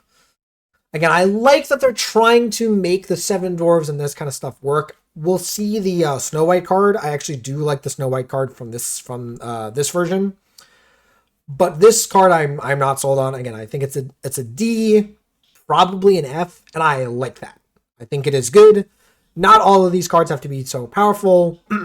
Again, let whoever wants to play the 7 dwarf stuff or the princess, the Snow White stuff, have their fun in the kind of like movie deck. Like, again, it's important to think about like, again, I'm hoping they do an official version of it where they have like, a movie archetype deck where you can play, or a format where you can play all the movie cards, or all the cards from the same movie or franchise, whatever you want to call it. So yeah, I like that. So it's important consideration, but for our competitive purposes, don't need to pay attention to this. Next up, we got the Family Tapestry. Enters play exerted, and you can exert to banish this item, and each player shuffles all characters from their discard into their deck. So this is a tech card. It's a really bad tech card because the point of cards like this is you play it and immediately like mess with your opponent's discard. But given that you can, you have to wait for this is pretty bad. So I think this is looking like a tech card, but otherwise it's an F. I don't know why they had this card enter play exerted. It very much confuses me. Ring of Stones is a 4-cost location, very expensive move cost, but we'll see why. It's got 7 willpower and 1 lore, and your exerted characters can move here for free. So that's kind of, you see why. Once during your turn, whenever a character moves here, gain 1 lore. So it's kind of just like a character that rewarded you for questing with another character, right? You play this. You have a character in play that can quest. You play this. You quest with your character, and you immediately move it here, and you immediately gain 1 lore. Okay, cool. And then you can just like keep doing that every turn. So, this is a 1 lore location, but it looks like a lot of the time this is going to give you 2 lore. Yeah, love it. C plus looks like a really reasonable location for kind of being aggressive or getting a bunch of lore. The 3 move cost on this is a little rough, but again, that's why that first ability is there. You can still just like play a character and immediately move it there. So yeah. Lenny here, Tiny Binoculars, 3 cost, Inkable O2, quest for 1. When you play this character, chosen opponent reveals their hand and discards an action of your choice. So a little bit narrower than Mowgli, but allows you to choose a card. It has to be an action, but notably songs are still actions. So again, more restrictive, less restrictive than Ursula. Ursula only got songs, but it's more expensive. So, just all that coming into play here. But also this coming up fast ability is nice. Just once per turn, when you play an action, you ready this character. So it's a disruptive character. So you play it, you potentially get an action out of your opponent's hand. You also get some information, right? That's always something to consider with these cards. And then, if you ever quest with it, or you can use it to sing and immediately ready itself, it has some extra functionality, whereas Mowgli and Ursula, they kind of came down and they just kind of sit there. And they just kind of don't do a whole lot. Lenny looks like it can do a whole bunch. So I like it, but just wanted to talk about that. Alien is a card that people are really, not sure how to use. So 1 cost, 1/1, quest for 1. It is notably a toy and an alien. It gets +1 for each other toy you have in play, and then during your turn, when this is banished, return another character named Alien from your discard to your hand. So if you have 2 of them ever, you can kind of cycle between them, and it's potentially really powerful, where you have one in play, you challenge with it, you get the other one back from your discard, and then you immediately play it. Also notably, just any 1-cost character that just has this scaling effect is also pretty interesting. So just again, the toys decks, they are going to want a certain amount of cheap characters. So Alien coming down on turn 1 and then just dumping your hand of aliens and making this a strong, a high-powered challenger doesn't seem terrible. So I think it's decent. Seems like a C, but we have to see exactly how we're going to try to use it. Again, notably only during your turn, I also realized. So if your opponent challenges into it, it goes away. But again, if you have 2 of them, you can kind of wait or can kind of see how you want to do things. Yeah. Next up, Buzz. Whenever you pay 2 or less to play a non-character card to draw a card, then discard a card. And then whenever you pay 2 or less to play character, deal 1 damage to chosen opposing damaged character. So 2 potentially interesting effects, depending on how much you are able to kind of discount your cards or stick your deck with a bunch of low-cost cards. So again, that's what I was talking about, where the toy decks, they want to kind of play a bunch of cheap cards. So you play a bunch of cheap characters, you deal a bunch of damage to some characters, or you get to do a bunch of looting. So notably, the looting can potentially enable the that discard mechanic. Wasn't really thinking about that with Buzz originally, but maybe that's a cool way to use Buzz. And yeah, notably the 3-cost part of this card, the 3-cost character, and the body, right, again, doesn't line up well against Angel. That's again something to really be aware of. But again, potentially a card that can like do a whole bunch, depending on how good the toy archetype works out. So for now, giving it a C. Sorry, I this is such a long video. I need my hydration. So here's the Floodborn Merida. 5 cost, inkable, 3/6, quest for 2, shift 3. While it is exerted, whenever an opposing character challenges, period, not even challenges this, deal 1 damage to the challenging character. Kind of interesting, like again, just in general, having a shift 3, like so again, the Merida that came down on 2, this coming down on 3, and kind of disincentivizing your opponent from questing, very Emerald mechanic. So definitely playable, definitely a C. It's interesting to know like whether this damage mattering strategy will ever really take off. But we'll see. Speaking of, we got Cruella de Vil, 6 cost, inkable, 4/4, quest for 4. Really wild stats on this. And the Traveler payoff is banish chosen damage character. So, you know, we've seen this before. We've seen a little bit on play effects. We've seen a little bit with Shere Khan. Never really took off. This is at least inkable. So if your opponent doesn't have a bunch of characters in play or doesn't have damage characters or anything like that, or you're not really going to be able to kind of enable this super well, you can just ink it. That being said, it's an expensive character, but it also quests for 4. I don't know. I've seen people crapping on this card, and I think it's at least worth exploring, but I do understand that like it is an expensive character and it doesn't have the most willpower, so it can just die. So yeah, I think it's a C minus. Like I think it's worth trying out, but it's probably gonna end up being more like a D. So yeah. Next up we got Helga. 5/5, quest for 2 for 6. Whenever this character quests, deal 1 damage to chosen opposing character, or 2 damage if 2 more cards are put into your discard. So again, that classic upgrade. D, like really not what you want to be doing. Again, these are a little bit more powerful. The Claw, 4 cost, uninkable item. Exert and pay 2 to banish one of your characters. Return chosen opposing character to their player's hand. Wild. So you can already see like how I guess they kind of want you to use that with the alien, but having to pay 2 for this, and also it being in a 4 cost uninkable that doesn't really do anything, it just looks like an F. Like I really don't see this being a seeing play. Notably, it can only return opposing characters. It'd be kind of interesting if you could bounce your own character, but yeah, not really excited for this. Let me open this guy in another tab so we can take a better look at this.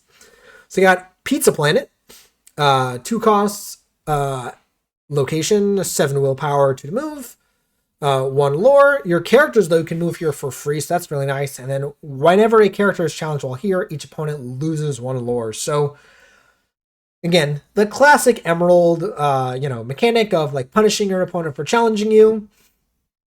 So if you have a bunch of characters here, the toy, again, imagine this in the toy deck. You have a bunch of toys out. You play this. You move all of them here, and then it becomes really, really difficult for your opponent to challenge your characters without kind of giving up the race.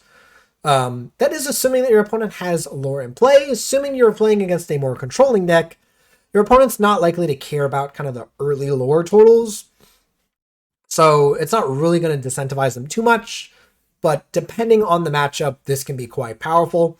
The fact that it gains lore as well, and then the 7 willpower on a 2 cost location is also like nothing to scoff at. That is a lot of willpower for a cheap location like this. So C plus probably.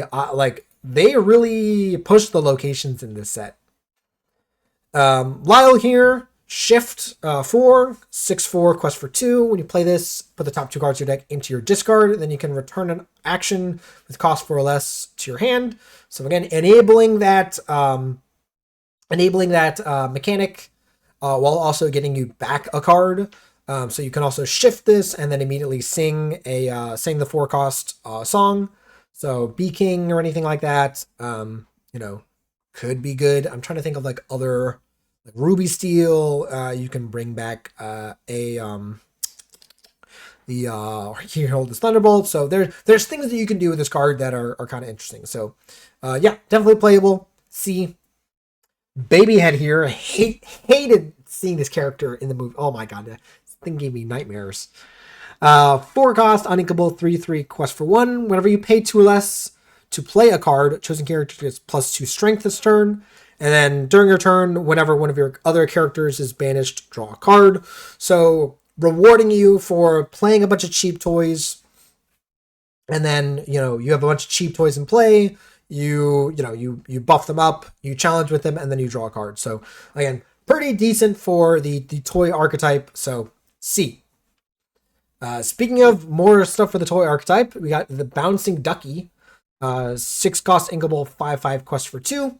For each toy card in your discard, you can pay 1 less to play this character. And then when you do play the character, you put all those cards on the bottom of your deck in any order. So kind of like a cheaper Chernobog, the old Chernobog, but specifically for toys. And I think that's fine. I actually really like this. Like, again, pushing you more towards specifically toys rather than just putting a bunch of characters in general in your discard. So both Babyhead and Ducky, C-level cards, but really, really good for the toy archetype. So love seeing that. I'm going to want to see more of like a specific types of decks. Like we saw the Dogs deck, not exactly be a Dogs deck, but here, hopefully this is more of a focused toy strategy. And hopefully it's good. Queen Traveler here that gives a character rush. Not bad, but again, the 2 willpower on this is quite rough. But it's fine. C-. Same thing for this Vincenzo. 4 cost for 4/2, quest for 2. Evasive is fine, but again, the 2 willpower is really hurting it. This it's disruptive to some item cards, but we really don't care about that. So C-, more like a D. Both of these are more like Ds, but they, assuming eventually Angel, if it rotates or sees less play, maybe these cards do something. Hero work. Your characters get +1 strength this turn. Your hero characters gain whenever this character challenges another character. Each opponent loses 1 lore and you gain 1 lore. Probably the cheapest effect like this that we've seen. I feel like the amethyst or the steel effects like this have been more expensive. This is specifically for heroes, but as we've seen, there's plenty of heroes in the game. And then notably also, it's just like +1 to characters in general, which is cool. Again, not really that good, but could be decent in, again, if you have a hero deck, again, the Incredibles deck, there's enough of those. So C, perfectly fine card to be out here. Let's go again with this. Remote Inklands. 2 costs, inkable location, 2 to move, 6 willpower, and 1 lore. Start of your turn, put the top card of your deck into your discard. So, again, presumably to enable the discard mechanic. And then your character gets +2 while here. So not a standout card, not a particularly good card, but you see kind of like how they're trying to push this mechanic, but I don't really see this card doing that. This looks like a D. The 6 willpower is nice, as I said, but yeah, not really what we want to be doing. Leviathan's Lair, 4 cost, uninkable location, 4 willpower, 2 lore, and 1 to move.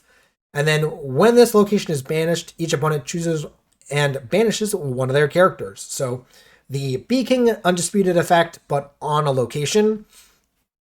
Actually kind of nice.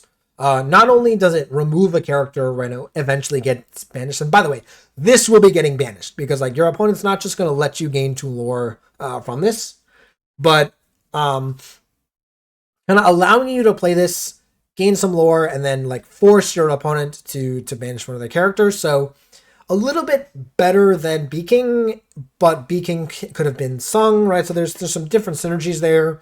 There's ways to get locations back, right? There's kind of ways to kind of protect the location or make it more troublesome for your opponent to kind of deal with this, but perfectly playable card. C. There's the Flora, 4/5, quest for 2. When you play this, your other characters gain resist 1 until the start of your next turn. So, decent card. Not outstanding, but it at least is, again, kind of think back to Cogsworth, right? This was a pretty reasonable card. A little bit better body, but yeah, only giving it for the kind of the turn cycle. C level card, perfectly fine. Oh, here's the other Edna. Maybe this is the Edna. Yeah, this is the other Edna that I was thinking about. So 2 cost, 2/2, quest for 1. Can exert to ready chosen item. That is always a very powerful effect. And then while you have an item named Supersuit in play, this character gains ward. So kind of interesting, but like not that good. Yeah, this looks like a D. Like the readying an item part is like potentially good for Infinity. Like there's probably some things that you can do in Infinity with this, but here I'm not really seeing it. Bruna Madrigal, 4/5, quest for 1. Once during your turn, whenever you remove damage from a character, look at the top 2 cards. Pull it into your hand, the other on the bottom. There's that like find the visions of the future, I guess, develop your brain reference. And then whenever this character quests, you can remove all damage from chosen character. Woo! So, kind of working with like other Madrigals where you challenge and then like you challenge with another Madrigal, quest with this, remove all the damage from it. You enable the other cards that kind of care about you removing damage, and then also this gets you some cards. The difficulty is that this in Sapphire is kind of weird, right? Where I don't know how many other Madrigal cards there really are, but also maybe this is just a card that works on its own. Notably, this works with the Zeus card. So you play this, you play Zeus, and you quest with it. You go up on a card. That's kind of cool. I kind of like that. Needs to quest, but it does draw cards. Like the fact that this puts it into the hand and not just like on the top that like the other Bruno cards or some of the other cards do. Yeah, I'll give it a C. It seems playable. I really like the Cinderella card. I'm already experimenting with this in some decks. So 4 cost, 1 for it is a Traveler, so quest for 2, and then when it does, if you play another character, you ramp. You put the top card of your deck into your inkwell face down and exert it. So kind of like the other Cinderella, you play this. Next turn you play a character, quest with it, and you are immediately ramping. The 1/4 stat line is a little rough, but again, also if you're Sail or T-Bowing and you're doing that, maybe you're playing this early enough that you can get 1 or 2 quests with this. But even just questing with this for 1 is like perfectly fine. You force your opponent to challenge into it, and then you challenge back. So yeah, it being inkable means like later on in the game, if you don't need it, you just ink it, or it also just quests for 2. So I like this card. I'm gonna give it a C. I think it's pretty cool. Kita, 3 cost, 3/4, quest for 1. Whenever this character quests, if 2 more cards are put into the discard, you do the ramp thing. This is a little bit more difficult to enable, as we talked about, where you have to quest with it and you have to do the effect.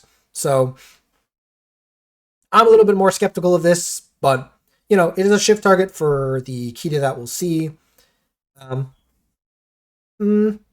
See, like I think it could do some things. What else can I do is really interesting. It is very similar to How Far I'll Go. So, but it's a 5 cost song. Look at the top 2 cards, 1 into the hand, 1 into the inkwell. If a character sang this song, the character gains wards. So potentially really good, again, with the Isabella Madrigal that we saw, right, where it's able to sing this and then gain ward. So it's a little bit more difficult to deal with. So yeah, I like this card. It's not really sure exactly where we're going to use this card yet, but I like it. C+. I like this card a lot. Escape Plan. Escape Plan, 5 cost action. You can't play this action unless 2 more cards are put into the discard.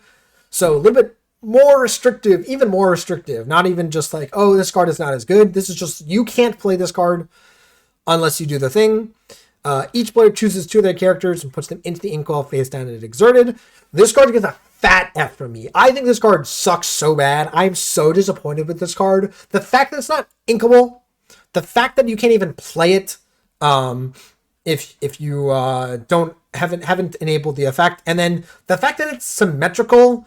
And it's also not even you get to choose the 2 characters. It's each player chooses 2 of their characters. So if they have 4 characters, they're just going to choose the 2 worst characters. And then you're now stuck in this point of you've done all this work and you're now just like ramping your opponents.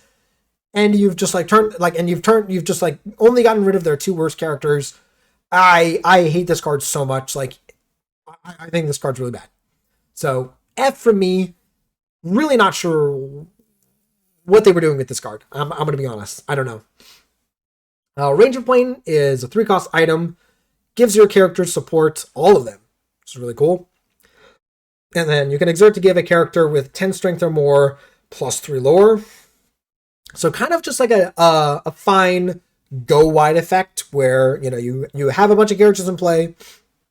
You play this, you quest out, and then the last one that you you buff up one character, you buff up that one character, you use this, and boom, you got 3 extra lore out of this. So yeah, perfectly reasonable card. Sapphire really hasn't done so much in terms of the aggressive playstyle yet. This could be a card that pushes that, as well as some of the cards that we've seen from the set where you're playing a bunch of cheap characters. Yeah. C. I think it's perfectly fine. Pocahontas is a traveler that returns a location card from your discard to your hand. So that's kind of what I was talking about before about the Leviathan's Lair, where, you know, you use the Leviathan's Lair, they challenge it, you know, they banish one of their characters, and you use this Pocahontas to grab it back and replay it. You do have to play another character, so this is asking a little bit of you. You have to like be playing locations. You have to play this. You have to be able to quest with it, and you know you have to be continuously playing characters and locations, and kind of cycling through those. So I'm not sold. It's like more like a D, but it's got decent stats, and you know it does gain card advantage. So maybe. Here's another Fat Cat. So 4 costs, 3/4, quest for 2. Gives your locations resist. So kind of going back to that, like, you know, curve of like you play this, you play the item, and then you play the lair or the club or whatever. So another potential, you know, synergy card for that. Not that crazy, but, you know, playable. C. Here's that other Omni Droid. So here's another. So I guess if you play the uncommon one, and you don't you don't shift it, you can still shift this over top of it. And so this is 6 cost, 6/6, quest for 2, shift 4, and then while it's got a card under it, it gains resist 2. So as we kind of talked about, like, you know, just ramping up. Love the flavor of this card, love the story that this card is telling. C, not crazy, not terrible, just a reasonable card. John Smith here is a Lilo, and that we've seen before, you know, an aggressive early quester. Yeah, C+, great card. Gizmo Duck, while you have no cards in hand, your opponent can't play actions with cost 4 or more. It's got resist. This looks like a D. Like, I guess preventing your opponent from playing, like, Raging Storm or something like that is kind of interesting, but you have to have no cards in hand. Does work with Angel, right? So you have Angel, this, you have no cards in hand, you know, the Angel gains resist, this has resist, and then again your opponent can't really play any high impact actions. Sure. Playable. The C. Not really sold on it. Alright. Touch the Sky. 2 cost, inkable song. Move a character of yours to a location for free, then draw a card equal to that location's lore. Ooh. Potentially good for, you know, these kind of John Silver decks. We've seen like John Silver and some of the like heavy location decks see some play, but not really do too much success. With this, like, you know, it not only gets you that free move that, you know, location decks seem to love, but giving some card draw to these kind of decks that have to like dump out their hand of locations for not much return. could help out a lot. So yeah, see, I think it's really interesting how they're giving some support to locations in this set. Syndrome's remote. 2 costs, uninkable item. Can exert it and pay 2 to give chosen character. Chosen character can't challenge during their next turn. And then whenever a robot character is banished, you can banish this to discard your hand and draw 2.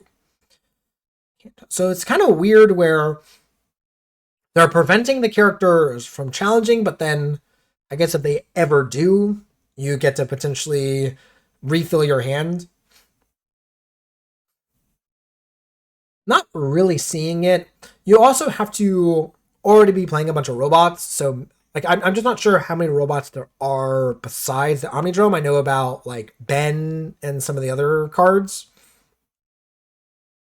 For now, I think I'm giving this a D. It's just a little bit too specific. It seems more like a story card than an actual like good card. Yeah, and then our last rare here, the Island of Nomanazan. Nomanazan. I didn't remember that was the name of the island. Anyways, 3 cost, inkable location, 6 willpower, 1 to move, 1 lore. Your robots get bigger while here, and then during your turn, once during your turn, whenever a character banishes another character in a challenge while here, deal 2 damage to chosen character. So, I guess, like, you play some robots, or you just, like, are generally playing a deck that likes challenging, and you get some spread damage. This one I'm not sold on. Like, I think it's like more like a D. The stat boost is fairly minimal. And, limiting, like, it's good that they limit the effect to once per turn. I think that's probably right. But your reward being more damage doesn't seem as good as like drawing a card or gaining some lore or gaining some other effect. Right? It just kind of means you get to kill more things. So yeah, not quite sold on that. But those are the rares. Let's now take a look at the super rares. All right. So first up for our super rares, we got Jesse. 3 costs, 3/3, quest for 1 with this character quest. We have two more other toy characters in play. You can draw a card. Already, that's like pretty decent, right? You just play a bunch of toys, play this quest, draw some cards. Whenever you pay 2 or less to play a card, chosen opposing character gets -1 strength at the start of your next turn. So that's kind of more of a secondary effect, right? Obviously, like, you want to play this, and then dump your handful of toys, quest and draw a card, and then, like, you know, presumably you shrink down your opponent's characters so they're less likely to be able to kill Jesse or your other toys. So yeah, C. Yeah, cool. C. Again, it's tough to give these cards like more of like a B because they're more central to the toy archetype. But yeah, still good. Mickey Mouse, 4 costs, 2/3, quest for 2. This character may enter play exerted. While this character is exerted, whenever one of your character's quests, chosen opposing character gets -2 until the start of your next turn. So very similar to Jesse, but a little bit more generic. But it's kind of asking you to already have a board. So still playable, still C. It's uncertain how good that actually is, but could be good. You've Got a Friend in Me. Of course, this card is here. That song is in the game. 3-cost song. Look at the top 4. Reveal up to 2 toys. Put them into your hand. Rest in the bottom in any order. So, yeah. Of course, slam dunk in any toy deck. Both Jesse and this card should see play in the toy deck. So, C+. Both very, very good for those effects. Peppa Madrigal, 3 cost uninkable, 3/4, quest for 1. When you play this character, deal 1 damage to each of your other characters. And then once during your turn, whenever you remove 1 or more damage from one of your characters, draw a card. So only once per turn, but kind of helps you set up the kind of damage removing. That being said, it's uninkable. And like, unless you have all the other stuff, like dealing damage to your own characters isn't particularly great. So I'm giving this a C-. Like, again, it's clearly there to kind of enable the things that the Magical deck wants to do. I'm not sold. um, anyways, um, cool. Mordu. 5 cost, 8 quest for 3. So already you're like, oh my goodness, what is going on? Um, when you play this character, exert all characters not named Mordu, and then your characters not named Mordu can't ready at the start of your turn. So kind of forcing you to play either a bunch of Mordus or only have one of these in play, or just kind of not really caring about having other characters in play. However, having an 8/8 that quests for 3 for 5 is insane. So I'm really curious to see if you can do this. Notably, like, in multiples, this is just insane, right? All your characters not. Yeah, so it's called Mordu. So yeah, if you just like play Mordu into Mordu, isn't that just like kind of nuts? Yes, obviously you have to find more copies of Mordu, but I think this looks like a B. Am I overvaluing this character? Like, I think this is kind of nuts. Like the fact that you can kind of skirt the downside. Like my inclination when I read the card was, oh, this is the only kind of character that you can use. This one, like the one copy of the card. There's other Mordus as you saw. Like there was the common one, and then there's also um, these that you can just play multiples of. So you have like these and the other Mordus. Combine that with like you just have some characters that just have decent on play effects or anything, and you can just kind of get away with playing this card for not that much downside, in my opinion. So yeah, cool. Yeah, B, I think. Next up, we got Dash, 4 cost, uninkable, 3/2, quest for 2. It's got Rush, and it has the incredibly unique ability of being able to quest the turn that he's played. So we've seen Rush, for the longest time, and people kind of not really like, some people confusing. Oh, they think that they can quest to, or like, they have wanting this kind of effect versus like playing and immediately gaining a lore that we've seen from cards like Goat or White Rose. So yeah, very interesting card. Kind of just a finisher for aggressive decks. It's looking like.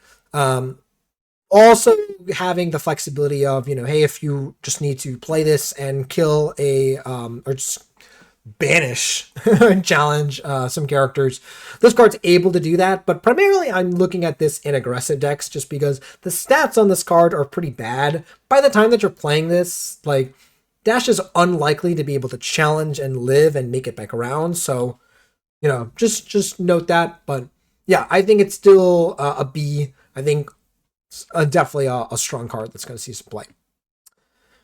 Milo, 7 cost, inkable, 5/5 quest for 3 with Ward. Kind of notably, they have not included the reminder text of this card. First time that they've kind of done that for Ward, I'm pretty sure, on Not an Enchanted, which I like to see. Like, hopefully that is enough for kind of newer players to kind of like look into like other cards and see the Ward mechanic. When you play this character, you may choose and discard a card to return chosen character to their player's hand, and then at the end of your turn, if 2 more cards are put into your discard this turn, draw a card. So presumably you want to like challenge something and like trade off a character, play this, discard a card, and bounce a character, and then at the end of your turn, this kind of refreshes your hand a little bit. And then also, like, if you ever do that for the rest of the game, the practical knowledge will kind of continuously refuel your hand. It's an interesting late game card. Right now, we just kind of have enough cards in the game that can kind of work around this. I guess not ones with Ward. I guess I didn't think about like that's having Ward and 7 and 3 lore and like pretty good stats. Okay, I'm coming around to this. C plus, like definitely a good control card.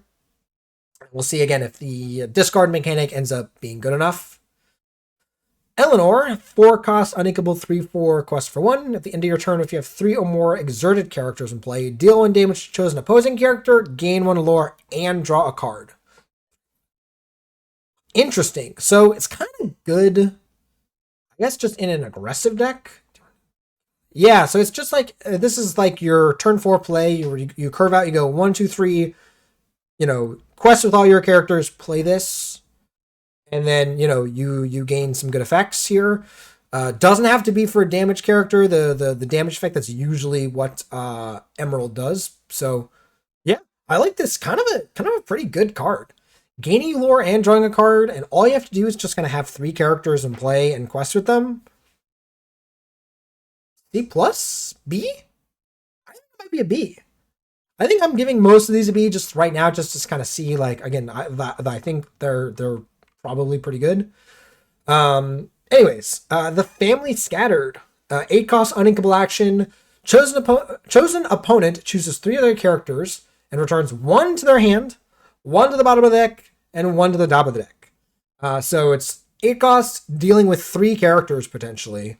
So kind of a more improved just kind of bounce effect. So instead of just bouncing 1 character, it's bouncing a bunch. It's kind of like a cross between that and like a board wipe. It's not quite a guaranteed board wipe. Again, if your opponent has more than 3 characters in play, they get the choice of everything. But it's really powerful, potentially effect potentially.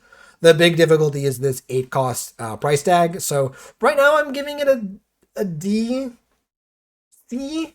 Like it's good when it's played. It's just a question of like what deck can play this. So yeah. Jack. 4 cost inkable, 4/4 quest for 1. Start of your turn, you put the top card of your deck into your discard, and then depending on its type, you get a different effect. So if it's character, it gets 2 strength. If it's an action item, it gets +2 lore. And then if it's a location, you just get to banish a character.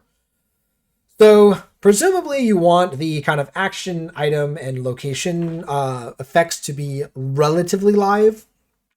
Like there are ways to set it up, but it's a little bit more difficult. Also notably, this does put the card into the discard. So again, it works with those again, the kind of discard mechanic.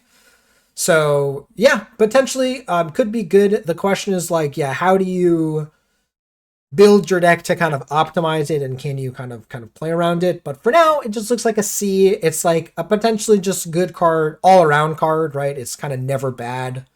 And again, if there is that added benefit of like the discard cards, the discard mechanic cards are good, this will be a nice enabler for those. Hercules, Young Rescuer, 2 cost uninkable, 2/1. When you play this character, you may discard your hand. If you do, return a card from your discard to your hand. So you just kind of, even if you have no cards in hand, you just get to play this and get a card back. But also, again, maybe a potential enabler for these discard mechanics. You have 2 cards in hand. You play this, discard those 2 cards, and you get a card back. So yeah, potentially good for that. And again, just also a decent card to play while you have no cards in hand. So you have an empty hand, you play this, you just get a +1. So yeah, C plus, probably not crazy. Again, the stats on this card are pretty bad, and also like the cost of playing this and not doing the effect is pretty backbreaking. Like with Doc, right? I'm kind of relating this to Doc. Doc, you were kind of more able to kind of play the Doc out and kind of just say, oh, okay, fine, maybe I won't use the effect. Here, for some reason, I guess it just feels more punishing. But yeah. The Leviathan. Crazy stats on this card, right? 10 cost uninkable, 10/10 quest for 3.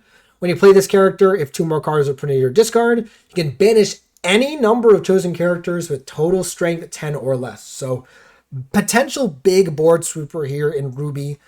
Shame that this doesn't answer word characters. I kind of wish that it went around that, but I understand like you kind of just have to deal with it. But yeah, but if you can enable this card, get to 10, play this card out while enabling its effect, just nukes the opponent's board.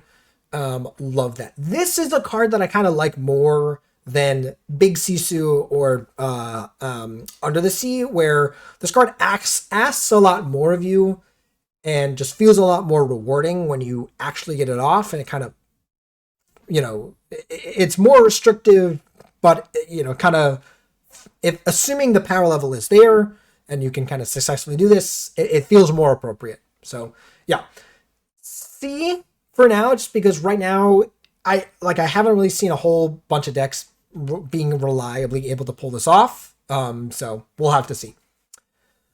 Gadget Hack Wrench, 4 cost, uninkable, 1/5. When you play this character, you may play an item cost with 3 or less for free, and then your characters with support get +1 lore. So we kind of saw this with the item earlier. I'm blanking on it, but giving all your characters support. So you play this out, you play that item, and all your characters gain support, and they all get +1 lore. That's kind of like the dream scenario with this card. Trying to use this in like an item based deck or a support based deck in general just feels a little off. Like it's probably fine, but yeah. For Infinity, it's kind of wild where if you play this with what's the workshop, right? You play this and you play the workshop for free on turn 3. It's kind of cool. Like you ramp on 2, you play this and you play the workshop. Kind of interesting, but generally I think this is a C minus. Like it's kind of interesting. I hope that some kind of inventor item support whatever deck ends up seeing play at some point, but I am not seeing it at the moment, and until that happens, this card's going nowhere. Zipper, 4 cost, 06, quest for 2, shift 2. So again, works off of the Zipper that we saw earlier, the 1 cost, 04. Whenever this character quests, you can add his willpower to another chosen character's strength. So kind of like support, but reversed, where instead of doing the power, you do it based off of the willpower. Again, working with that kind of big willpower strategy mechanic that they've been showing off this whole entire set. That being said, it's like a C. It's playable, right? Like you can kind of like play out a Zipper, play out some dudes, and then surprise shift and quest with this. Yeah, I think this would really only be good again in that kind of high willpower deck that we're seeing. So yeah, Isabella, 6 cost, inkable, 3/6 quest for 3, which is pretty nice. When you play this character and whenever she quests, you can move all damage from chosen character of yours to this character. And then at the end of your turn, you can remove all damage from this character. So potentially a like, you trade with something, you play this, and you move all the damage to it, and at the end of the turn, the damage goes away. Kind of interesting. So maybe it doesn't even have to really be in the dedicated magical deck. This, again, doesn't ask anything of you for specific magical cards. It just kind of says, play this, move damage onto her, and then remove it at the end of the turn. Again, works well with the other Isabella cards, so maybe there is kind of enough. This is like another Sapphire Madrigal card, so maybe Amber Sapphire Madrigals instead of we've been seeing, Amber, right? Yeah, Amber Sapphire as opposed to we've been seeing like Amber Amethyst Madrigals previously. So yeah, who knows? That being said, it's definitely playable. It's definitely a C. Like the 3 lore on this is like pretty impressive, and then like the fact that this is on play in addition to on quest is really nice. Syndrome, 6 cost, inkable, 4/6 quest for 2, shift 4. And whenever this character quests, you can return a robot card from your discard to your hand. Then you may play or shift a robot with cost 8 or less for free. Wait a minute. Play or shift. Wow, that's really cool. So like the shift part is kind of like, okay, like that's kind of cool. Like you get to, if you have a robot already in play, the whatever they're called, the big robots in play already, yeah, you get to shift and you kind of get that advantage. But the fact that you get to do it for free as well, and the fact that like if you just like grab back the big one, you shift this, you have that card already in your discard, you just grab it back and play it for free. Yeah, wow, that's crazy. The fact that it doesn't also have to be the card that you grab back, so much of this card just works. B, I think that is a B. I think it's over above a C just because it's definitely if it sees play, if it's kind of can the shift line make sense, you can enable it. Right, you have the steal or kind of some of the other cards that like draw and discard. So you draw and discard a big robot. You play out a Syndrome, you shift it, and you quest with it, and boom, you just like have a giant robot in play. That's a really exciting play pattern. So yeah, B. I think that's pretty exciting. I wasn't really paying attention to this card. I kind of read it more, and then now I'm really excited. Fergus, Outpost Builder. 6 cost, 4/6, quest for 2. During your turn, whenever this character becomes exerted, you may play a location from your hand or discard with cost 2 or 4 or less for free. Excuse me. While this character is at a location, whenever a location is challenged and banished, you can deal 4 damage to chosen character. So super big payoff for locations. Notably, it's on exert, so if it challenges or sings, you also just get the same effect. Love this effect. Is this enough to make locations good? It might be, because the fact that it gets to play them from the discard and plays them for free is quite powerful. So I'm kind of liking this.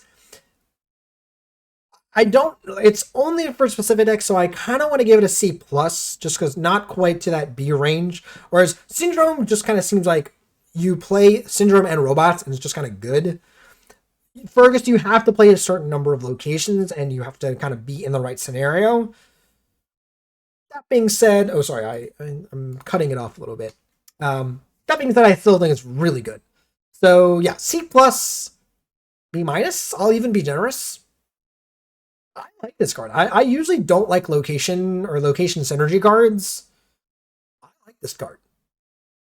It has to survive. Like, it has, in order for it to do its thing, it has to survive, right? But like, that's with all the cards. So as long as you're able to play it and it lives, like, I like that. Diablo, new Diablo here. 2 cost, 1/3, quest for 1. While you have a villain character in play, this character gets +2 strength and +1 lore. And then while it's exerted, your villain characters can't be challenged. So potentially just like a decent card to play, right? You play this and you have any villain on 1 or on 3, and it is pretty good. It's also difficult to get rid of easily without losing your characters, because it's 3 strength is pretty nice. Yeah, I think this is C+, B. It might be a B. I think I like this card. B, just because villain is a tag that is just on so many random cards. And then the fact that it can also just kind of protect some of your villains too.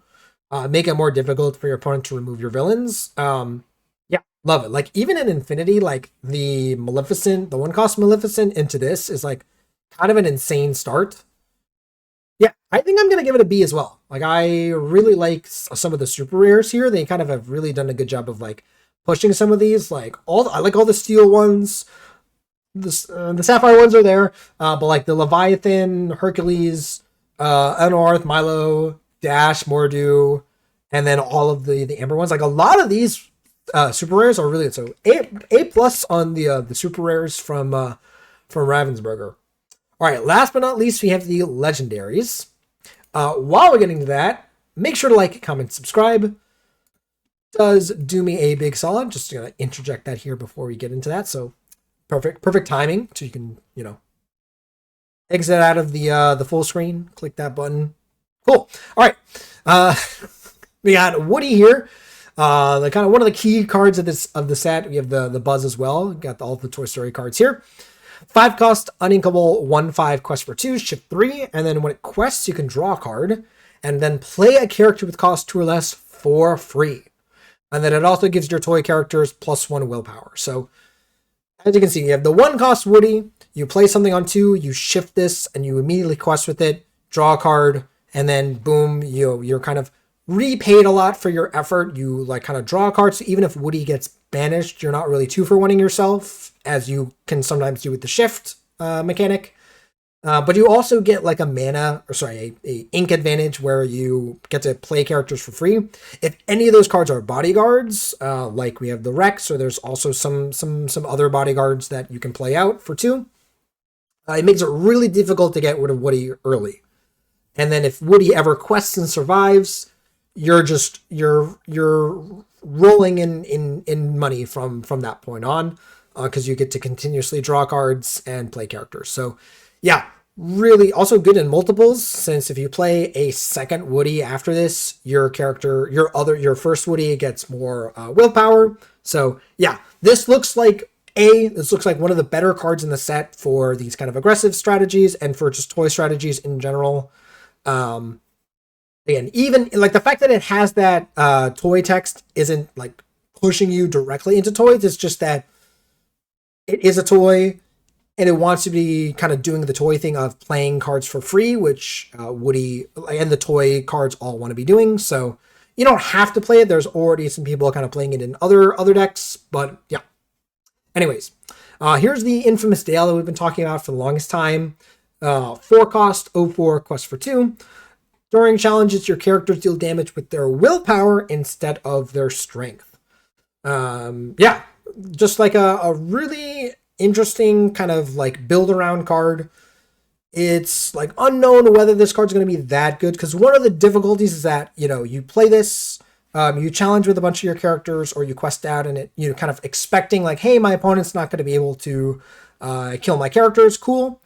If they kill the Dale and then they start just like wrecking your board, it's pretty rough. So it's kind of like a House of Cards type of deal where, you know, if they can't kill this card, it's good. But if they end up removing this card, you know, kind of your whole board just kind of falls apart. So I'm going to give it a B. It is a potentially powerful build around card. It's just that the downsides of this card are quite prevalent potentially. Snow White. Here's the Snow White card that I've kind of been building up towards. I really like this card. 3 cost for 2/3. Whenever this character quests, you can return chosen 7 dwarves character of yours to your hand to draw a card. And then during an opponent's turn, whenever this character is banished in a challenge, you just put it back into your hand. So really, really powerful card. A little bit difficult to get rid of. And then if you ever like kind of quest with this, you can bounce like the steel dock. There's all the other 7 dwarfs characters. There's the happy that costs 1. So you can like, you know, quest with your 7 dwarves, bounce it and replay it, and you're up on cards. Yeah, super, super cool card. And then it's like potentially problematic to get rid of unless you are dealing with it through actions of some sort or something like that. Yeah, I think this is a more of like a B minus. Like it's not that crazy, but it is a cool card. Again, I like when they push the kind of synergy or kind of movie cards. To kind of say, hey, here's my 7 dwarves deck and with Snow White, and you're just gonna put all those cards together. I really like those strategies. I hope that they are more prevalent and more playable. Again, not expecting this to be insane, but I hope that's at least like a tier 3 or kind of a casual deck that someone can play with this. Luisa Madrigal, 5 cost, 6/4, quest for 1, shift 3. And then you can pay 1 to move up to 1 damage from chosen character of yours to this character. Then if this character has 3 or more damage, move all damage from this character to chosen opposing character.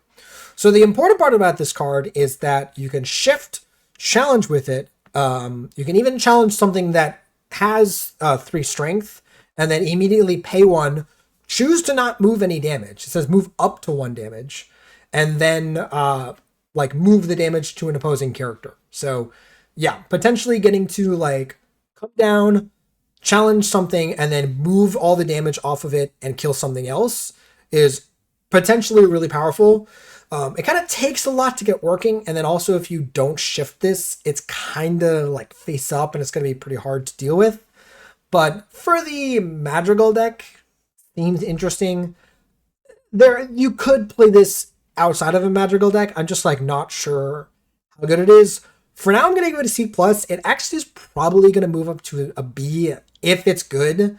If you can consistently like if you can get this off just once, like even it's such a big swing, but the kind of the conditions have to be met. And also I'm not really sure. Actually, there is the 1 cost Luisa. I'm going to give it a B. I actually think that that's good enough, where you have the 1 cost Challenger 2, right? The 03. That's a good enough card by itself. And then, you know, you play a couple of these and boom, you're working and you're doing the thing. The Queen here is a weird one. So we have a 4 cost, 5/3, quest for 1. When you play this character, you may draw a card. If you do, each opponent gains 2 lore. And then while an opponent has more lore than you, it gets +2 lore. So, you know, the kind of the strategy or kind of the thought process is you play this, you have your opponent draw a card, they gain some lore, but then they presumably have more lore than you, and you can quest for 3 with this, and, you know, boom. doesn't really work out this way. Again, kind of like going back to that quadrant theory. This card is only useful while you're behind, right? It's only useful while your opponent has more lore than you. When as soon as you quest up with this, even once or twice, like maximum once or twice, again, assuming it doesn't die, it will lose that benefit once you kind of get ahead of your opponent in lore. This will go back down to questing for one. So I think this is more like a C. It's kind of interesting that it gets to replace itself. And yeah, like a 4 cost 5/3 that draws a card and then gets you kind of back up in the race potentially. Notably, like again, you don't have to do the first effect, so you can just like play this and quest for 3 with it. It's fine. It's a C. I'm really not too sold on it. Yeah. Buzz here. Another, there's an iconic version of a hole. Let's show that. Like there's a beautiful card. So again, one of the key cards in the set. So 7 cost, uninkable, 5/7, quest for 2, shift 5. When you play this character, you can return an action with cost 7 or less from your discard to your hand. And then when you play an action, chosen character gets +1 lore this turn. So, kind of you can think about it as, you have some cool song you can play. You have some characters, you play this out. You get back an impactful or an interesting song card from your discard, put it back into your hand. You can either sing with the buzz or sing with one of your other characters, and then gain lore. Kind of go up on lore and quest out. Kind of an interesting strategy here. Love that they're pushing the action stuff. Like I love that. Like I want like that to be more of an emerald thing. So I like that. Very expensive both for normal and shift costs, but the fact that it does 2 kind of separately good things means that it's probably good enough. So yeah, I think it's a B. Like it's like, again, everyone's kind of experimenting with it already. There is I think in Infinity there is an infinite combo with it where with Bibbidi Bobbidi. That's kind of wild. Aside from that, just like kind of not talking about that combo in general, I think it's a B. It's just a cool card. Sid Phillips, kind of weird that we see this guy from Toy Story. I wasn't thinking about this guy, but yeah, kind of makes sense. 6 cost uninkable, 5/5 quest for 2. To play this, you can banish one of your characters. If you do, each opponent chooses and banishes one of their characters. And then during your turn, whenever a toy character is banished, gain 2 lore. So, notably, it's not even one of yours. That's kind of cool. So, presumably, you want to be playing this in the red toy deck, right? You want to be playing a bunch of toys. You are maybe like questing out, and then you top off your deck with this. You play this. You use one of your small characters to banish. You gain 2 lore from the double prizes effect, but then also you force your opponent to banish one of their characters. Yeah, this looks like a C plus, maybe a B, like B minus. Like it's definitely going to see play in a toy deck. It's a question of like, I don't really think it's good enough outside of a toy deck because like just playing this and using this effect doesn't really seem good enough. Just the playtime's over effect doesn't seem good. So you really kind of need to be playing a bunch of toys. It's kind of weird that like, yeah, if your opponent is playing toys, it's like even worse for your opponent where, they do this, they have toy in play, you have toy in play, you play this, you use this effect to kind of force them to banish one of their characters, and then you've all of a sudden gained 4 lore off of this. So yeah, that's kind of crazy. So definitely a card worth paying attention to if people are like building a bunch of toys. Like maybe this card is like goes up in stocks because of that. Mr. Incredible, of course, he's here. Super strong. 5 cost, 6/4, quest for 1, shift 3. Character gets +2 strength for each other character you have in play, so it can potentially be like really, really large. And then whenever one of your super characters challenges another character, draw a card. So yep. So you play a bunch of super characters, you play some heroes or whatever. You play this, or you shift it out, and you're gaining a bunch of benefit. I like that this is good to shift, but also just kind of good to like top out your deck. Very similar to the Queen of Hearts, right? From back in the day. I mean, it's still around, but it's like not quite as good. This is a lot better because if you have all your super characters or just kind of have this as a a little bit better of a card. It kind of does some other things other than just drawing you cards. Yeah, love it. C plus. Kita, Crystal Scion. Wild card here. 8 cost, inkable, 7/7 quest for 2. It's got shift 6. When you play this character, each opponent may put up to 5 cards from their discard into their inkwell face down and exert it. So I say symmetrical ramp effect for both players. However, potentially you'll be able to make better usage of it, since the Path Revealed ability lets you pay 7 and look at the top 2 cards of your deck and put one of them into your hand and the other on the bottom of your deck. So, presumably you play this on either on 8 ink or you shift on 6, you go up to 11, and you can, you are playing this from a position of relatively even or ahead, or, you're able to stabilize the board by challenging with this. Your opponent will, theoretically not be playing a whole bunch of big cards. You'll be able to kind of pay 7, get a bunch of more cards back, play them, and, kind of steamroll your opponent or outvalue your opponent from there. So I'm going to give this a C+. It's, again, highly restrictive. It's like only in a control deck and only in a deck that like really gets a bunch of lore. And even then, like there's some scenarios where this card's not going to be that good. So yeah. But I do like this card. I am kind of interested to see if, again, I'm waiting for the day that Ruby Sapphire is good again. I'm hoping that this card helps us out with that. Ursula, 3 cost, 2/4, quest for 1. When you play this character and whenever she quests, another chosen character gets +1 lore this turn. And then at the end of your turn, if this character is exerted, put chosen character of yours into your inkwell face down and exerted. So notably, the by the way effect is not optional. And so that's kind of like the downside or the kind of cost of using the bargain effect. So presumably you kind of see this in a aggressive or a mid-range deck that kind of has some top end. So, you play out, your curve, you go 1, 2, 3 into this. And then, so you play this out and you quest for the character or your 2-drop character, and you kind of are gaining some benefit. So then you're questing with it and then putting additional characters into your inkwell and presumably ramping up to your bigger characters, and so on. So yeah, could also work well with the boost mechanic or any kind of shift stuff. Because again, remember, anywhere the pile of cards goes, all the cards underneath go.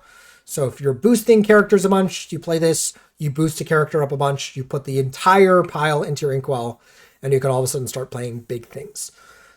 Unclear exactly where this card's going to land or in what deck, but it definitely does a lot for not really asking that much of you. All it's asking you to do is play it and quest with it, and it ramps you and gives you lore, and that can't be bad. So for now, I'm giving it a C+, but it could definitely move up for me.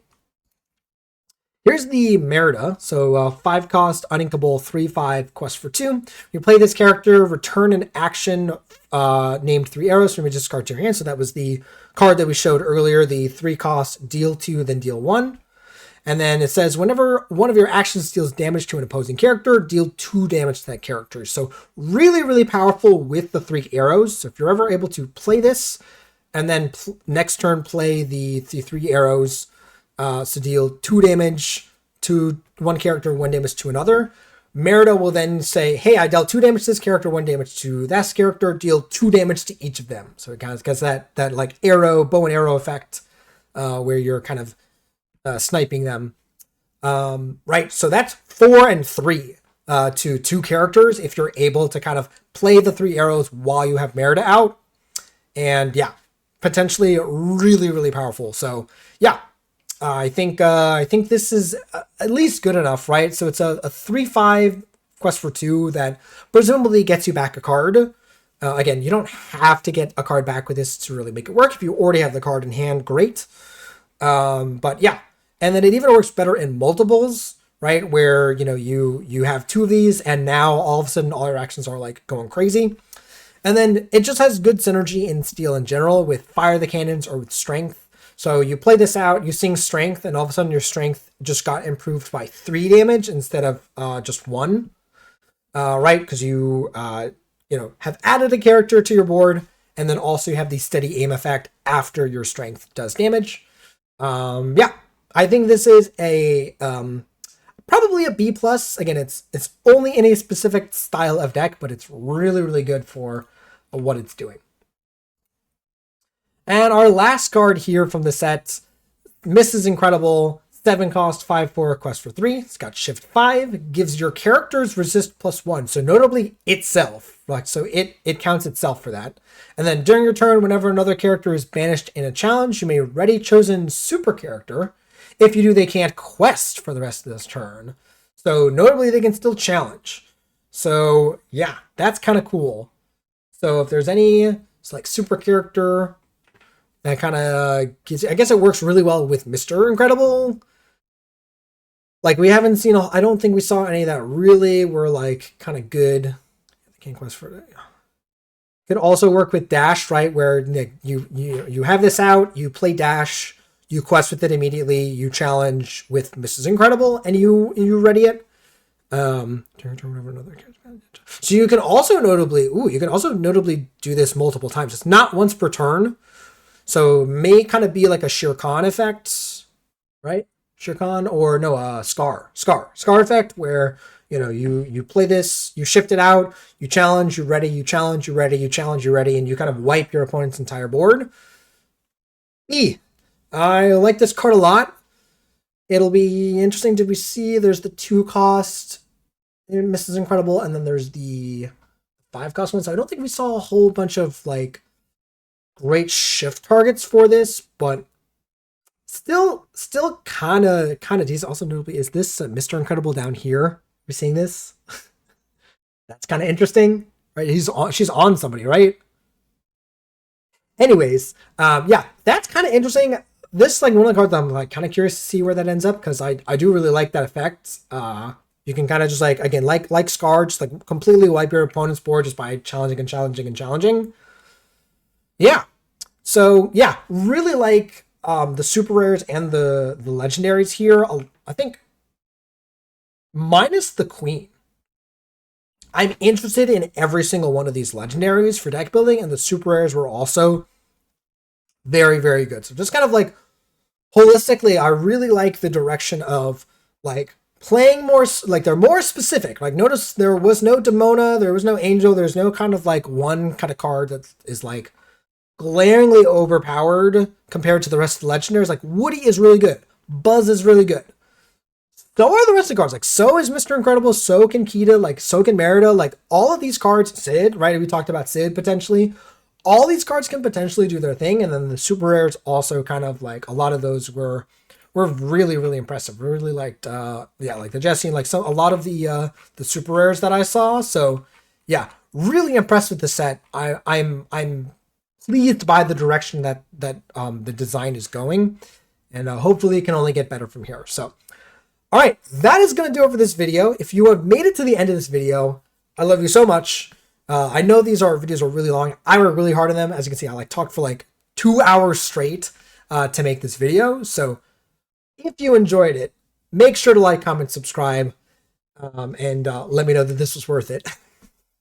But yeah, let me know, guys, how you guys do in your pre-releases, what kind of decks you guys are building towards, what cards are you excited for. So yeah, I'm really excited for the new set. Cannot wait. And yeah, thanks again for watching, and I'll see you guys in the next video.